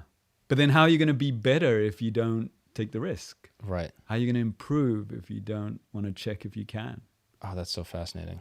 Yeah, and I'm curious what your thoughts are on Cattelan. Is that his name? Yeah. The artist that Yeah. taped the banana to the Yeah. wall that everyone was so up in arms about. Sure. And I know you've been compared to him before in the past, or like Yeah. Marcel Duchamp Sure. is another one you've been compared to. Sure. I'm curious, what are your thoughts on the banana on the wall, and then what are your thoughts on the comparison in general? I think the banana on the wall is beautiful because first in a way it's ahead of its time. It's almost like an NFT if you think about it, right? Because anyone can have the same banana on their wall by just buying a banana and a piece of duct tape and putting it on the wall. So what makes yours the artwork is obviously that you bought the one that was done by Cattelan. But not only that, a banana rots after 2-3 days. Yeah. So you buy the rights to show the one that comes from Cattelan, and you're a collector that paid $250K, which was what it was worth at the time. By now it's probably worth millions because it's one of the most famous artworks all of a sudden, and we're talking about it, right? Right. So basically his maid probably has instructions to every 3 days change the collector's banana for another one. So that the banana is always on the wall next to the other works. Oh, really? So the banana isn't even the proper banana because it would have rotten by now completely, right? And so it's not even the banana. The banana itself changes. What you have is you have a piece of paper that says you have the rights to Maurizio Cattelan's banana. You basically bought the rights to an idea, a prompt, the closest thing to an NFT, the closest thing to giving an AI the description of a banana on the wall with duct tape. So the collector that has it has an actual banana on the wall, Yeah. and it actually gets replaced. Yeah. And everyone that goes there is probably taking a photo of it and so on. I think it's an edition of free. So there's free bananas, free collectors. Now, imagine you're Cattelan. You're considered one of the best artists in history. You're known for going all in with your stunts. If you go, okay, do you want to participate in this fair? It's like, I've done it so many times. I'm like, what can I get away with? Warhol said, art is what you can get away with. For Cattelan to get away with selling for $250K a banana stuck on the wall is almost like telling your collectors, like, listen, I'm going to rape you up the ass and you're going to love me for it. It's literally what's going on conceptually. Right. He's getting away with ridiculing them, but he's being so good at it, so satisfactory. That they tolerate it. That not only do they tolerate, they're happy, proud, and they're making the best business they could. So it's almost magical. It's this beauty of like, I remember Louis C.K. when he was on Saturday Night Live opening up, and he made this really risky joke of how he doesn't understand pedophiles, but if they like children, it must be really hot or something. Mm-hmm. And he manages to dance this sort of really difficult tight walk where he was going to be cancelled any second before he was cancelled later. I remember this is like the Mounds bar. Like, I love Mounds bars, but I wouldn't, if I knew I'd go to jail if I ate one, I wouldn't eat it. Exactly. So that must mean it's better than a Mounds bar or whatever. Exactly. Yeah. So there's something beautiful when art can acknowledge all of the sides, the yin, the yang, the risk, everything, and can present everything together in all of its complexity. Mm-hmm. And that's when it's like, it's beautiful and it's timeless in it. So being able to say, okay, I'm going to do the biggest joke, the simplest, not caring exercise, yet I'm going to make the collector, I'm going to make fun of a wealthy man, a famous man, and I'm going to make a work that is going to be the most talked about of this entire fair. And this entire fair, if the aliens were to come down and say, this is your exhibition of the maximum artworks of your maximum artists around the world, and there would be a banana, and everyone's talking about the banana, it's talking about our levels of, like, we're basically a bunch of apes. Yeah. Right? It's doing so many little things in such a simple little sociological experiment. And think of it, if it was an apple, it wouldn't be cool. An apple's not good enough. An apple wouldn't work. Yeah. You need it to be slightly phallic. You need the little bits of the banana on top and bottom. Yeah. You need it in that angle. And a banana looks funny. An apple almost symbolizes wisdom, like that knowledge of good and evil, the Apple logo. Yeah. You need something that is inherently kind of reductive and dumb and something that a monkey would eat. Yeah, completely. And we're all the monkeys that are eating it up. Exactly. Yeah. So I think there's a beauty in these exercises when they can be that complex and that simple. Yeah. And I think he achieves all of it in that one. Yeah, that's fascinating. Yeah. Now I'm curious about the destruction of art. Mm-hmm. So there's a few in my mind. So there's one story that came out recently. I think Jimmy Carr, the British comedian, either as a news station or something, that bought an original Hitler painting. Okay. And he's going to destroy it. Okay. And it raised an interesting question in my mind where I was like, is this painting a piece of history that needs to be preserved for how atrocious the artist was? Or is it now a part of the art that it's being destroyed? Sure. I'm curious, have you heard of this, or what do you think? I had not heard of it. Again, I need to have the work do all of the components, right? Mm-hmm. There was an article a long time ago saying that for some, like, that there's creation in destruction. Mm-hmm. And they were even pointing out that 9/11 could have been an act of destruction, the biggest act of destruction and creation at the same time. They weren't, it was a very, very, very bold claim conceptually. Right. Very risky claim.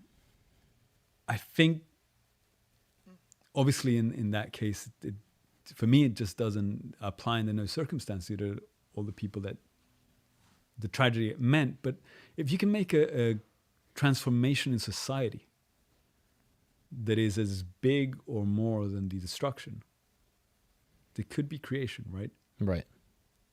Yeah, that's interesting. So can you do that now without hurting people? So can you do the biggest, what would be the biggest destruction that you could do while creating without hurting anyone? I mean, tearing down like the Berlin Wall, for example. Sure. That was a destructive act that created unity. Yeah. I mean, Confederate statues. Well, I've been I know on that subject for a while, right? I'm curious what you think of that. So there's people that are destroying Confederate statues, then destroying just historical statues of people that have been associated with vile acts. Yeah. And I'm curious, what do we do? Yeah. So 2018, 18, I think it's even on my Instagram, if you roll all the way back, I was trying to buy a Confederate statue that had just been beat up. And it had been completely twisted and turned. And I was fascinated because these statues that it was correct to take them down, I believe it's correct to take them down, were so beat up that the sculpture in of itself for me was much more symbolic and interesting now. Mm-hmm. Because it now not only represented the historical component and the symbolism of an erroneous philosophy at the time, but also now carried in its form the anger and repulsion for what that meant. Mm-hmm. And so it was symbolically a much more important, or maybe now it was a work of art, and before it was just a work of propaganda, right? So I wanted to show that in the context of an art gallery as an artwork, not standing up, but completely beat up, completely sprayed horizontally. I wasn't able to buy several other ones. And so I started creating my own. Mm-hmm. And I have a bunch of sculptures that are left horizontally with their nose almost touching the floor, almost like they're punished, with planks of on top, wooden planks, so that they're used as benches, park benches. Yeah. I think that, again, if we go to try and embrace the complexity of it, there's something wrong with erasing history. If we eliminate all of these sculptures, we're quite forgetful. We could forget how horrendous our history is. Mm-hmm. And we don't want to repeat history. Right. So we want history to stay, but we can't have these things in places of honor. They can't be erect on pedestals. Right, at a capitol somewhere or something. Exactly. Right. So if they were beat up non-democratically, that's the other thing. It's like, well, okay, it's understandable. Can we still leave them where they are? What if they're left next to the pedestal, on the floor, beat up? It's very interesting. And now it's not a symbol of oppression, it's a symbol of triumph. Exactly. And now we're not erasing history, which is dangerous. Mm-hmm. And then in this case, it's like, well, what if you also now put a wooden plank on top and you allow people to sit, so that at least it's fulfilling some sort of function and use. It's helping the community. And in a way, it's inviting reflection. Interesting. It's inviting people to think and meditate on the subject. Oh, that's interesting. So you're trying to juggle more things together into a very, very simple exercise again. Yeah. For me, the more you can juggle in the simplest possible distillation is kind of like the most complex joke you could present in its simplest possible form. That's where the talent is, or the task. Right. Now, when Banksy destroyed his artwork at I think it was Sotheby's auction. Yeah. And as the person made the final bid, the whole thing gets disintegrated into a paper shredder. Yeah. I'm curious, what were your thoughts on that work? Did it stand out as clever to you? Like, oh, you made this impermanence, you made a new thing. Well, it's super interesting that you mentioned Banksy, because we were just talking about quantities of layers of information. Mm-hmm. Right? So Cattelan has been many times accused of being a one-liner. There are some of his jokes that are like a pie-in-the-face joke, if you think about it. Right. Some of them are not that complex, and others are incredibly beautiful. I'll give you an example. My favorite work by Cattelan is a work where a British collector asks Cattelan, commissions him to make a sculpture for his British countryside home. Cattelan goes, meets the collector's mother, who's very, very old, and decides to do a wax sculpture of the mother, knowing that she would die soon. The mother dies, the sculpture is placed inside a refrigerator, and the refrigerator is placed next to the collector's refrigerator in his kitchen. When you open that refrigerator door, the light turns on, and the mother is looking there, looking at him, completely realistic. Now, imagine you're Cattelan and you go like, okay, I've just been invited by a dude who's sack loads of money. He's just asked me, dared me, make me an artwork, do something, carte blanche, go ahead. Money's not an issue. What is the most incredible thing I could do? What is the biggest gift? And then how do I also, like, it's almost how do I give you your life and how do I take it away from you? How do I give you the entire complexity in the simplest possible form? Mm-hmm. It's like, well, it's your mother. How do I give you your mother back who's going to die? And how do I give it in the most mundane every day that maybe you open the wrong refrigerator and refrigerator lights pop up and she's inside. It's so clean. It's so sharp. It's so strong, right? It's like, oh, bro, right? Like that's like, bravo. Banksy, having someone put up that painting for sale, there was clearly a setup. It was clearly someone sold it for him so that it could happen then. You think it was guaranteed to sell at that moment? You don't think it was a random person that didn't know? No, it was clearly the seller was involved because mechanisms tend to get ruined after time, right?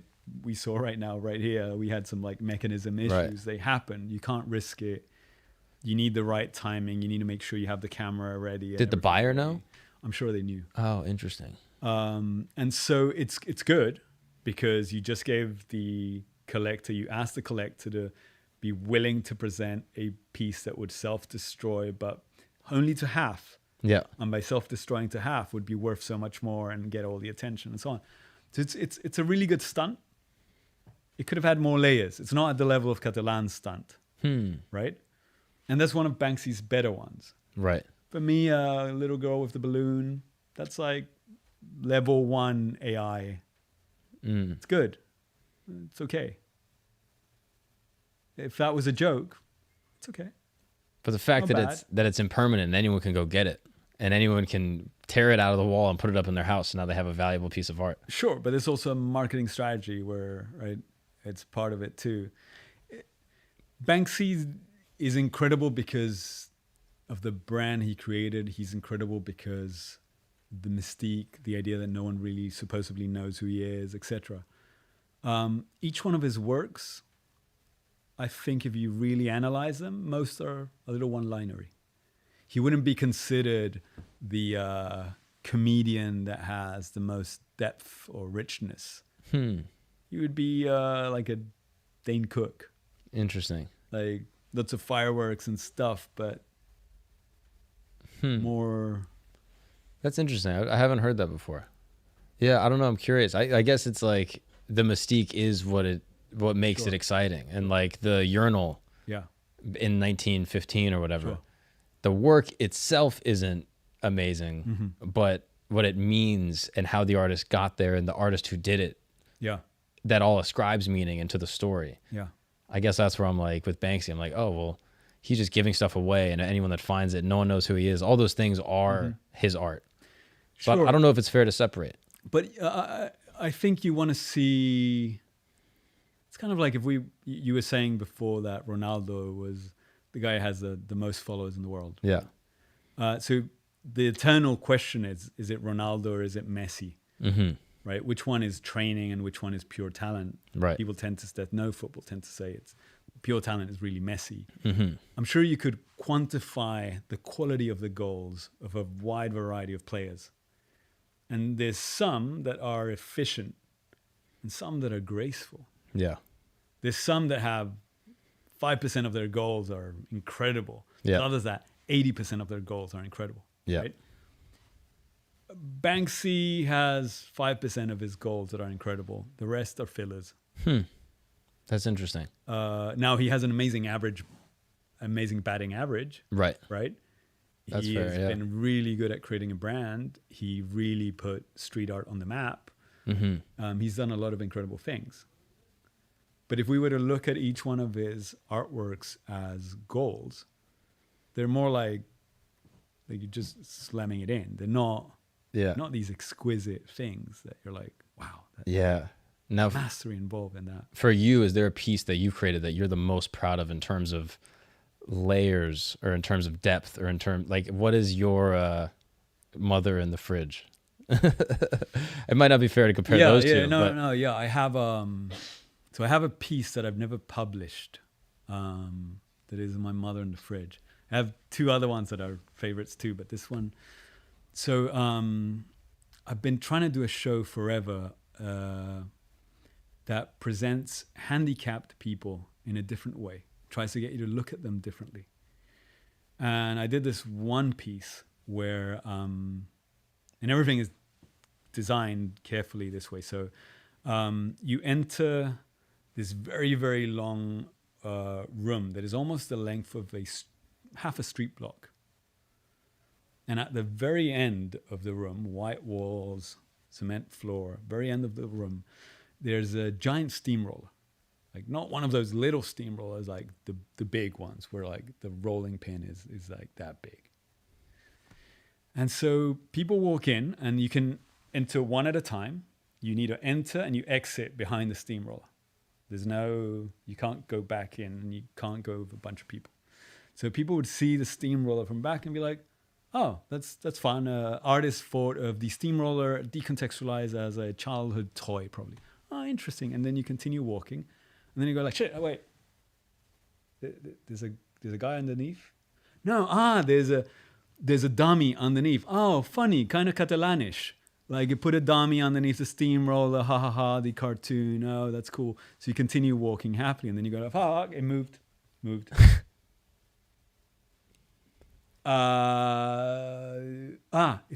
It's alive. We go, no, it's not. It's got a mechanism. No, it's alive. It's a person. And then they go, it's a trick. There's a hole in the steamroller. There's a hole in the floor.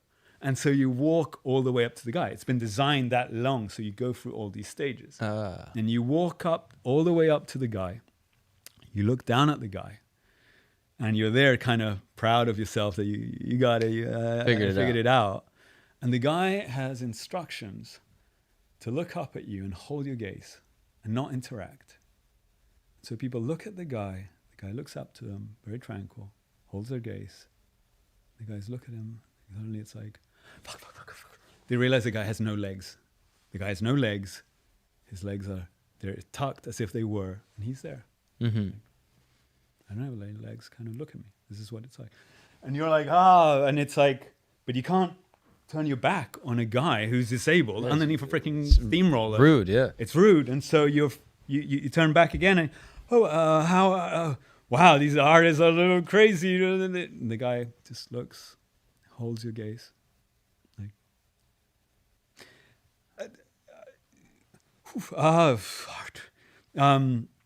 Oh man, have you been here for a while?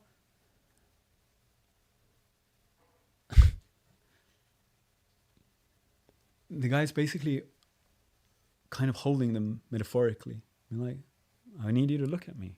I need you to look at my disability. This is what I live. It's tough. It's a little bit like this. It's like every day. It's okay. I got you. It's okay. And then the people, when they're ready, they leave. And when they leave, they see a wall with the different people because they take turns. They have a little padded shirt that allows them to be staying there for a while. Each of the guys I worked with were in the Paralympics.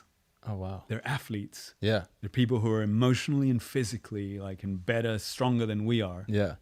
And they're participating with me, trying to help containing every single one of these people that don't want to look, don't want to see. They're removing the power from the person because when you walk through the street and you see someone that has no legs, you immediately switch onto, oh, poor guy, poor person. We immediately switch into our position of feeling good about feeling bad for them or maybe giving them money. Pity almost, yeah. Exactly. He's not allowing that. He's not allowing you to go into your position of safety. He's not allowing you to go into your role of distancing or so on. Yeah. He's forcing you to interact one-on-one, assume it, see it, look at it, see it. It's okay. It'll be okay. And then go out. Everyone would leave that like, and that's one of an entire show of 10 that I have designed. But that's wild. In this era, it would require a really complex, brave institution that would be willing to show a show like this level of complexity and strength. Right. That is okay, putting a person on the floor who's disabled under a freaking steamroller that appears like a joke. Right. If you go through the whole thing, There's a depth. you went through, it was almost like you're frozen and your computer froze and you're forced to reboot. Yeah. The only way to get out of there is reboot. And there's a rebooting of the mind that is beautiful. And for me, that something I was very proud of. That's crazy. That seems like something that a lot of places would jump on. Like they would be like, yeah, this sounds intense and emotional. And yeah, there's a little bit of risk, but the purpose is good. I'm curious why there would be reservation. Because in today's era where everyone runs so quickly to cancel everyone and whoever shouts loudest, everything is dumbed down. I love a quote by Einstein, which is, try to explain everything as simple as possible, but never simpler. And this is a project that requires for you to have the complexity and generosity and courage to go through the whole thing so that it can make that click. I'm trying to get you to switch your mind. It's a hard thing to do. Yeah. So instead, I need to do other projects. You can still do other projects that are really amazing, that are safe. I'll tell you a last one. Please. It's good. That's two. I managed to convince a tobacco company to give me the necessary money to... I was convinced with always trying to get people to see this is their life today, now. And I was like, what would be the best way in which I can get people to realize this is their life now, the fragility and everything. And I was like, remembering astronauts talking about the overview effect when they're in a spaceship looking down at Earth. They're no longer looking at, oh, that's my country. They see Earth as its whole, as a little blue ball in the middle of nothing. It seems so beautiful. Right? It's so incredible. We get to see the footage and images. There'd never been in the history of mankind live streaming of Earth as seen from space.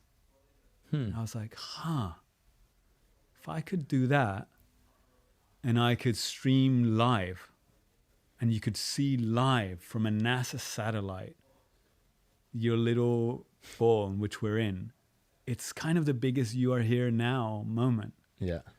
And so I managed to, in between two buildings in New York City, we managed to place a giant circular screen of like 24 feet, retroilluminated, connected to like 50 computers in the back, connected to a big dish on top of the building next door, hooked up to a NASA satellite with a little software that we built to connect all of the photos that these satellites take, stitch them together so that we could have the first live feed with a 10-minute delay in the history and as an artwork. And for me, it was like... And so similar to the steamroller, people would see this and it's like, oh, what a beautiful image. It was a beautiful screen, like one of those advertising screens. Yeah, it just looks cool. Just circular. So it looks super cool first. But then when you look at it after a while, you're seeing slightly little movements. You're seeing like the little cloud formations barely moving. Yeah. You're seeing like the little line, if you pass by in the morning or later, you see the line of the Terminator. That's the line of the sun over the face of the earth moving. And so it had a little sign that said live feed from satellite, NASA, blah, blah, blah, whatever number. And I would stay there and I would see people go, oh, this is great. So on, take their phones out, get close, see the sign, and then like call up their girlfriend or boyfriend and be like, it's not live, it's live now. And again, it's that little moment. It's like, no, it's not a picture. Yeah. It's not a video. This is you live seeing the overview effect an astronaut would see. Like, this is your life now. Whoa. And so the Earth, it is round. Yeah, it is round. It's not flat. Not that I know. I mean, that's amazing. Yeah. There is something about the immediacy and the presence of looking at it and being like, oh, this is happening right now. It's mind-blowing. And so when that happens, again, you have the magic happening. And sure, that's an easier project to get a company. Here I got a tobacco company. They give me all the money and put like a tiny little sign that's kind of hidden. But yeah, there's projects that are trickier than others. Yeah. I mean, the logistics of some of them just seem insane. And that story is almost more interesting to me than the artwork sometimes. Like, how did this come to be? Yeah. Planting a tree in the middle of a Chilean soccer field. That was so complex. That was maybe... It's probably the favorite with the steamroller and the earth. Is that the most logistically complex? Yeah, definitely. And can you explain the work really quickly? Sure. So Chile had a dictator that was in power for 17 years, and he goes into power and has a lot of people killed. Basically attacks with planes, blows up our equivalent to our White House, goes up in flames. And then with tanks and the army, he takes over the country and grabs all the political people that were against him and sends them to the national stadium, Chile's national stadium, where there was at some point like the Pope was there. I think there might have even been a World Cup played there. I don't know.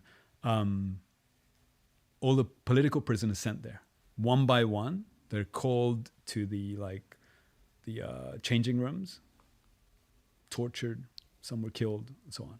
In the stadium? In the stadium. So the stadium becomes a concentration camp. Oh my God. Makeshift concentration camp, big walls, easy to block and secure. Concentration camp for political prisoners. People tortured, people killed. And so our country had that history, and they had never acknowledged it. There wasn't a bronze plaque that said, this is what happened here. I've never even heard of that. That's an insane thing. Yeah. And so I was like, okay, life is short. This seems like a purposeful thing to do. I need to turn that place into a memorial. And I was like, well, conceptually from first principles, a stadium is such a weird green area because it's the only green area that doesn't have a single tree in it. Right? It's a weird green area within the city. Sure. And so if I could plant a tree right in the middle, I immediately transformed that stadium into a memorial park. And if that tree is a real live tree with its roots in an earth that had a history and bloodshed and so on, it's pretty hardcore in terms of symbolism. If it's alive, it's talking about us growing and etc. And I'm like, and then if I could open up the gates to the public, anyone could walk in, that would be an amazing memorial. And so it took me 2 years to convince a whole bunch of people. It could be, you could make a documentary just with making that project happen because it was insanity. Yeah. I risked everything, even going to jail for it and so on. Yeah. Why? Why was there jail on the table? There was simple things like I spent all of the money I had and had borrowed, and I would like organize parties, do all kinds of things to raise money to do this. And there was a moment where I finally had my week at the national stadium rented for me with money that I could have bought a house. How much roughly? It was about 200K. And that was with all the discounts that favors and everything. And all the things that, it's for charity, it's for this, it's for that. It's easily $1 million project at least. Easy. Yeah. Several million today. Right.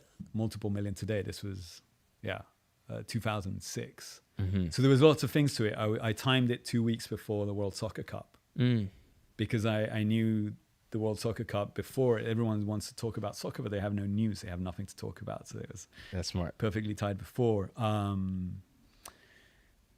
There's a moment where we're going in. Oh, I sold the signs on the side. Oh, really? Yeah, because I figured, well, I need money to pay for this thing. So I need to pay. There's built-in billboards here. I convinced the bank. And I figured if I just put it the same color, everything. I got a bank to pay for all of the billboards. Oh, wow. And so I had a tree coming in. And there was a big 40-foot tree on the back of a truck, multiple tons. And there was a street that it had to go through that the cement hadn't dried. The cement was like 5 days old. And cement fully dries technically at 28 days. It's not going to work. It wasn't going to work. And they were like, sorry, we can't. And they were like, nope, done. And I had everything on the line. I had no money. There was no way to go around it. And this is the night before. And so I'm like calling desperate some engineer friends, and they go like, okay, Sebastian, if you can get 40 centimeters of sand through the entire length of the street and then put plywood, you can get the truck to go over. It's going to like disperse the weight. You have a 50-50 chance. That's for 50-50? Yeah. And so I basically am still like getting like anxious even thinking of it. I didn't even have enough money to put plywood through the whole thing. We would put plywood up like the pyramids, like it was rotating. Wow. But I basically had to sign a doc that I was going to be sued, and like I was basically going to jail. My parents were teachers. It was like, okay, basically you destroy this, you go to jail. I was like, fuck it, let's do it. The amazing thing was I managed to have my tree planted in the middle of Chile's national stadium. Yeah. Because the walls of the stadium are so big, even though it's downtown Santiago, you walk in and you wouldn't hear a thing. It's almost like being a kid and digging up a hole in the sand in the beach, and you get inside and you don't hear the waves. Yeah. It's like silent, perfect. I had it open for a week. And at the end of the week, I had convinced Chile's national soccer team to play a match with the tree in the middle. And I had 30 or 40,000 people go. I had to have a guy on top of the tree just to throw the ball down. Hilarious. Whenever there was be left up. Yeah. And like the crowds would roar like crazy whenever anyone would dribble around the tree or bounce it off the tree to continue going, way more than when they scored a goal. Of course. It was mind-blowing. And there's a moment where I'm on the field and I convinced them they needed to play the national anthem. They were very nervous about it because it was like, well, is this a ridicule or not? And it's like, no, I rented the stadium. You have to. Every match, the national anthem gets played. And so there's a moment where 40,000 people are standing up, hand in their heart. The entire national soccer team, hand in their heart with a tree in the middle, right? Half one way, half the other. And they play this like "Parabam, parabam, parabam" song, and it's like, I was like, this is insanity. It's the most surreal soccer match in the history. I can die tranquil. And it was beautiful because I realized that time, and there's a moment later on where there's a person whose father, it's a woman whose father had been tortured and disappeared. At that time, they used to like get people on planes and throw them into the sea from planes so that there wouldn't even be bodies. A trace of anything. Yeah. And she came up to me and she goes like, thank you so much for doing this. And it was so important. And I was like, oh. Like I had, 2 days before I had broken up with my girlfriend. Oh, wow. Because she couldn't take the level of stress and intensity, and I was rolling all in. And to have that woman come up to me, and there were several situations similar, I was like, okay, this is bigger than me. Like, it's bigger than my relationship. It's bigger than, like, you got to just embrace these things. Like, wow. And so it's a little bit of everything we've been talking, right? It's the confirmation that you did right. You did well. Like, it was worth just the fear. It was worth the obsession. Yeah. It was bigger than you. It's like the destruction created creation. Yeah. Yeah. Yeah, it's wild. I mean, I've enjoyed this so much. I'm inspired by you. I've really enjoyed asking you questions. If you have maybe 10 more minutes, 15 more minutes, I would love to open it up. If there's anyone that's watching right now at home that was curious to ask questions for Sebastian, or things that are not clear that you'd love to clear up, I would love to have maybe like 3 questions thrown out. Of course, yeah. So drop them in the chat now if you have questions. I would love to hear what you guys think. In the meantime, could you just take me through like the very basics of your creative process? Sure. So I'm just really fascinated by this. So, you know, you're given a task and someone says, hey, build this thing. Yeah. What are the steps that now you're going through to execute that? And how do you've talked about being an athlete in your discipline for art. How do you apply that? Okay. So, the vast majority of creatives, the moment they're asked to do something, they kind of go for the unconscious.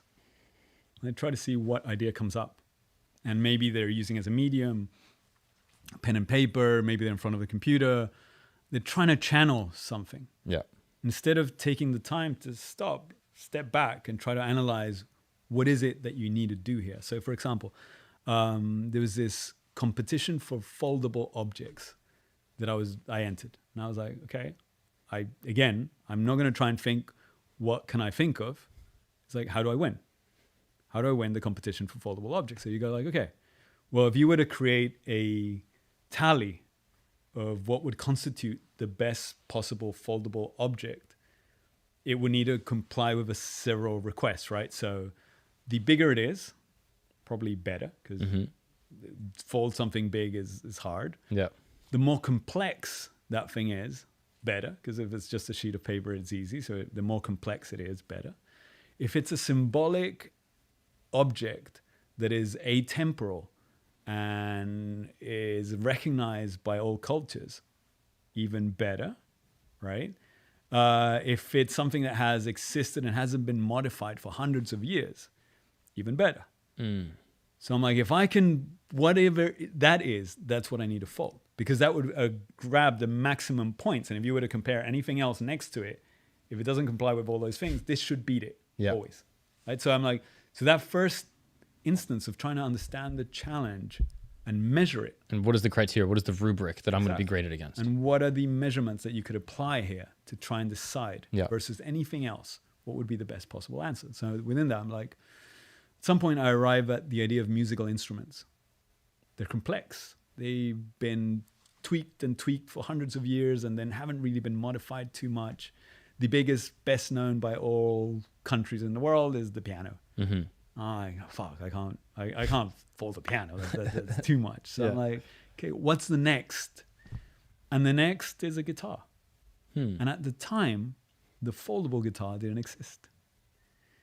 And I was thinking, well, if I could just fold the guitar once, like a military shovel, that you fold the shovel into the handle, you could then like carry it around much easier, and you could just have a spring system and so on. And so I'm like, 2 a.m., like, I came up with an idea, and amazing. I Google it, and 2 months before, a pilot / amateur guitarist, so angry at having to like send his guitar underneath instead of on top, had designed the guitar. So I'm like, fuck it, I can't do that. And so then I go into a different exercise, which continues. But basically, you're trying to arrive at what is the best option from first principles, not what is the option that comes up to you. And so that understanding is key. Yeah, that's great. Now, that's one part. One part is the understanding. It's almost like data processing.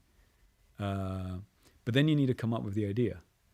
And for me to come up with the idea, I feel your unconscious is almost like a machine learning AI that can process more information than your rational can.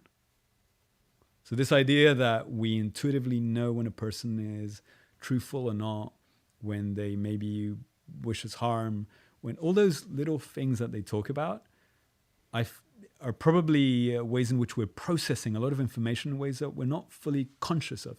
Similarly, in the arts, we come up with original combinations, not knowing exactly how we arrived at it. If you did the homework of understanding all of the complexity elements, what would be the ideal, and then you can shut your brain, for me, that's what works best. And that's when I pump up music. And so when I understand everything, I go through sessions of 2 hours where I don't think, almost like I'm meditating. And I see it almost as an orgasmic process where I'm trying to accumulate energy. And the energy can't leave. And so I'm listening to, I don't know, AC/DC. And I'm like banging. But it's almost like you're accumulating energy. And it's like hitting the fucking table. And at some point, it's like, you get stuff. And I start scribbling really fast, whatever I'm getting. And I feel it's almost like you're a medium, right? They're like, Jessica was your husband. Robert, it's kind of that effect. But you don't know what you're getting. And you need to just be completely neutral. Just get everything out as much as you can. Meditative in a way. Yeah. Get everything out. Scribble it down as fast as possible. I draw. It's the quickest way for me to capture an idea plus the tone. Like, is the idea serious? Is it humorous? Is it light? So it's almost like when people write music, that they can write not just a note, but the tone, the length, right? I'm sure in humor there's something similar. Yeah.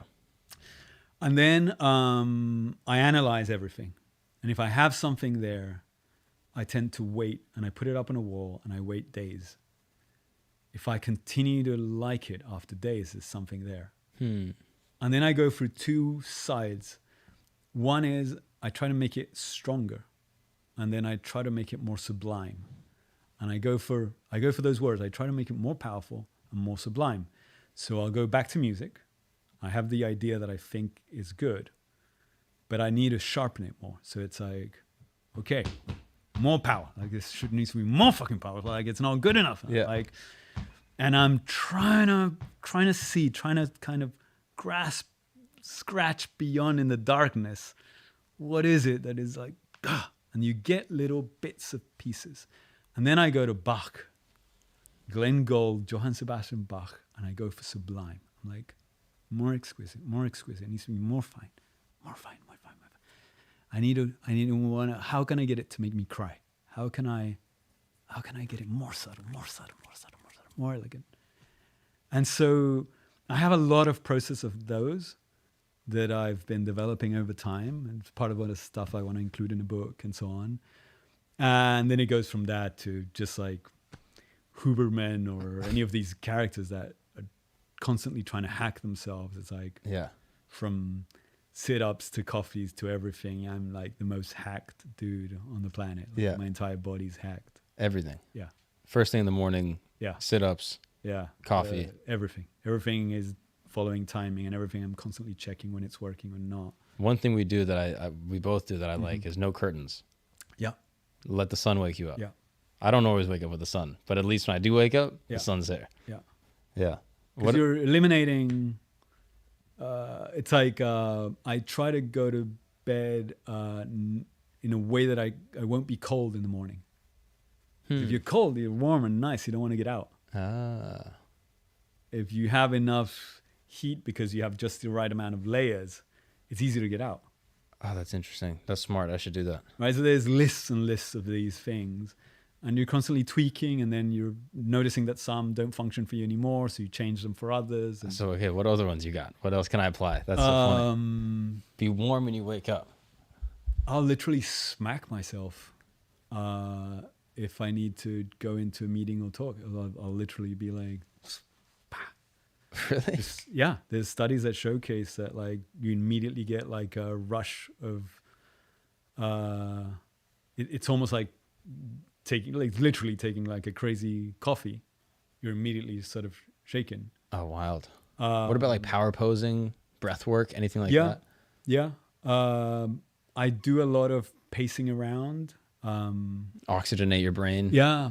It's interesting. I think the competitive aspect is super key. When my mother passed, I was in a very receptive state of mind. I was connecting to uncles and people and trying to understand and feel and see. And I had a project come, and I was blocked, and I couldn't come up with an idea. I've never had a block.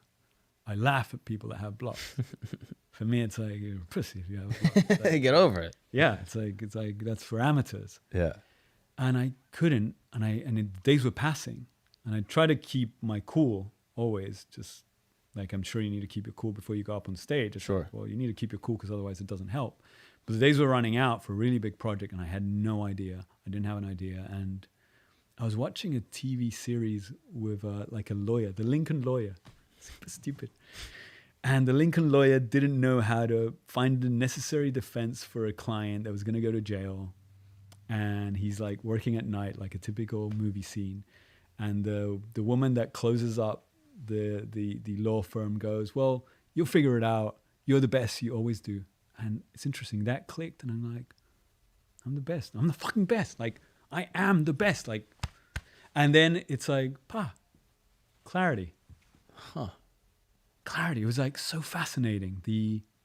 And I later checked, and apparently there's a whole thing with testosterone and endorphins that you liberate and so on when you have wins and when you're feeling confident, that provide clarity and other things. Oh, interesting. So whether you are or you aren't the best, telling yourself that you are probably works similar to a power pose.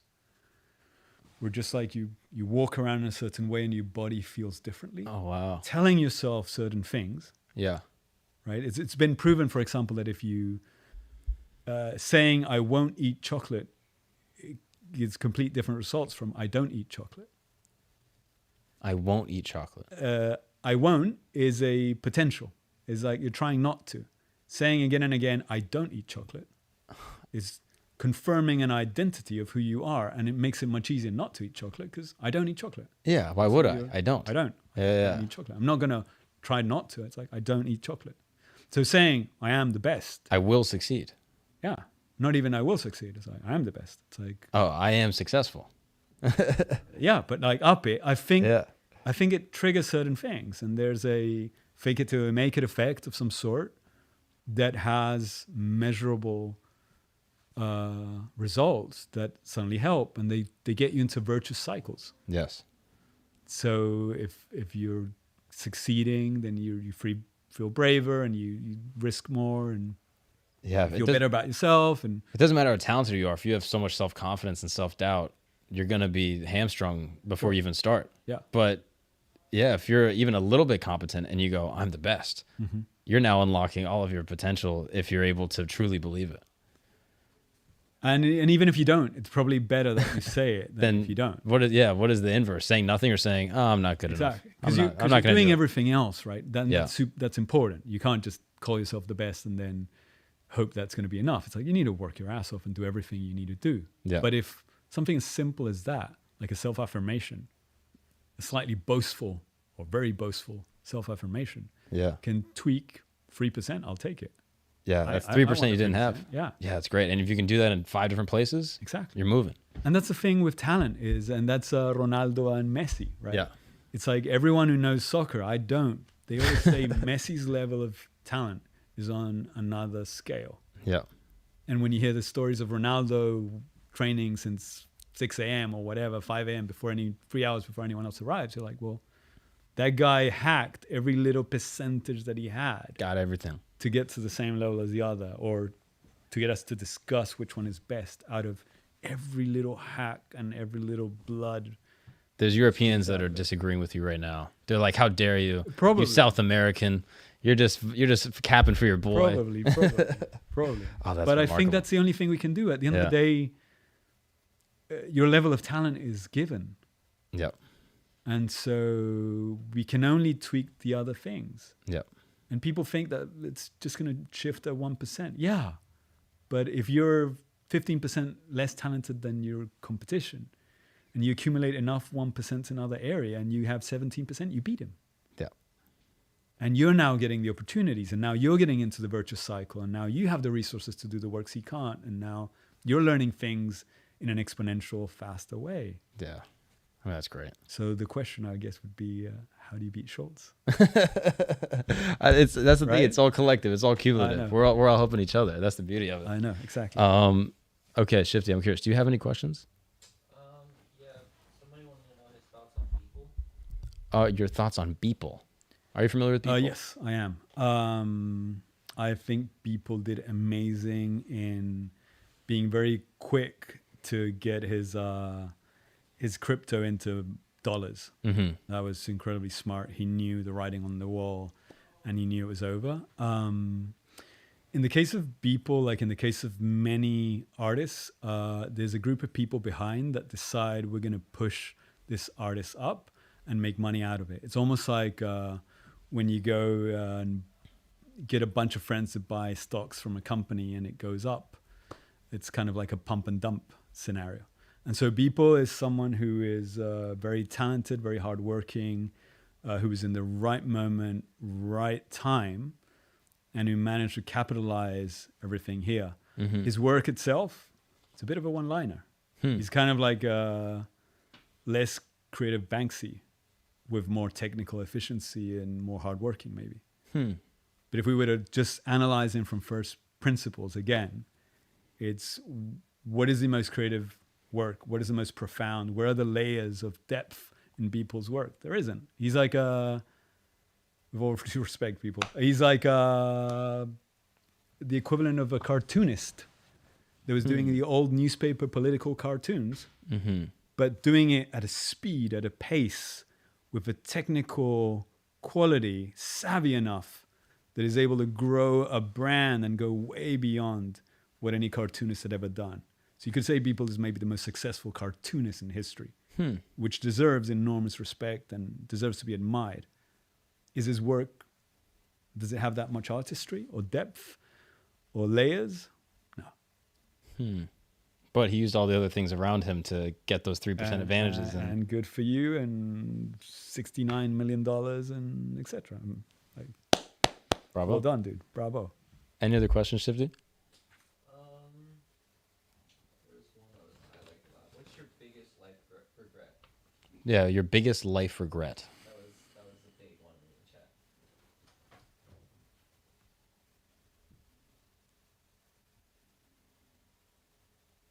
I wish I'd spent more time with my mum. Yeah. And it's the one thing I'm trying to do a little now is I got an apartment in Chile, and I'm trying to fly back and forth. In 16 years here, I went less than a month in total. I was probably there for like 3 Christmases in 16 years. Yeah, that's tough. So focused and driven, and yeah. Yeah, I've heard people say that before, where they'll suggest, oh, you know, if you don't live with your parents or you don't see them every day and you only go home for the holidays, and let's say they live another 20 years, and you go home twice a year, you're going to see them 40 more times. Yeah. And let's say you spend, you know, a day or two there when you're home. Yeah. You got like 80, 100 days left with your parents. Yeah. What are you going to do with those 100 days? Yeah. And that hit me hard. I was like, damn. 100 days. That's not a lot. Yeah. It's weird because there are things you need to do to make them proud. There are things you need to do to make a living from what you love and maintain your family and your kids and be a role model to your kids. It's a difficult thing to juggle. I remember this one time going home at the very beginning, as when I had the studio that had no heat, and like I'm spending winters in New York, no heat, and sort of going all in. And I got back home and I gave her a hug, and the hug probably lasted like 5 seconds more, and we're not that touchy-feely. And she got concerned a little. She was like, oh, this guy's really beat up emotionally. Like, and they sent me to a psychologist who gave me like a bunch of pills and stuff. And it's like for depressed, they were like, this guy's clinically depressed and so on. And I remember getting on a plane to go back to New York, and I was looking at the instructions of the pills, and it said, may produce erectile dysfunction. I was like, oh, fuck no. Like, if I'm going to be depressed and like, I'm no way I'm getting out of this. I'm figuring it out. And when I went again, I go like, Mom, I can't come too often because it makes me weak.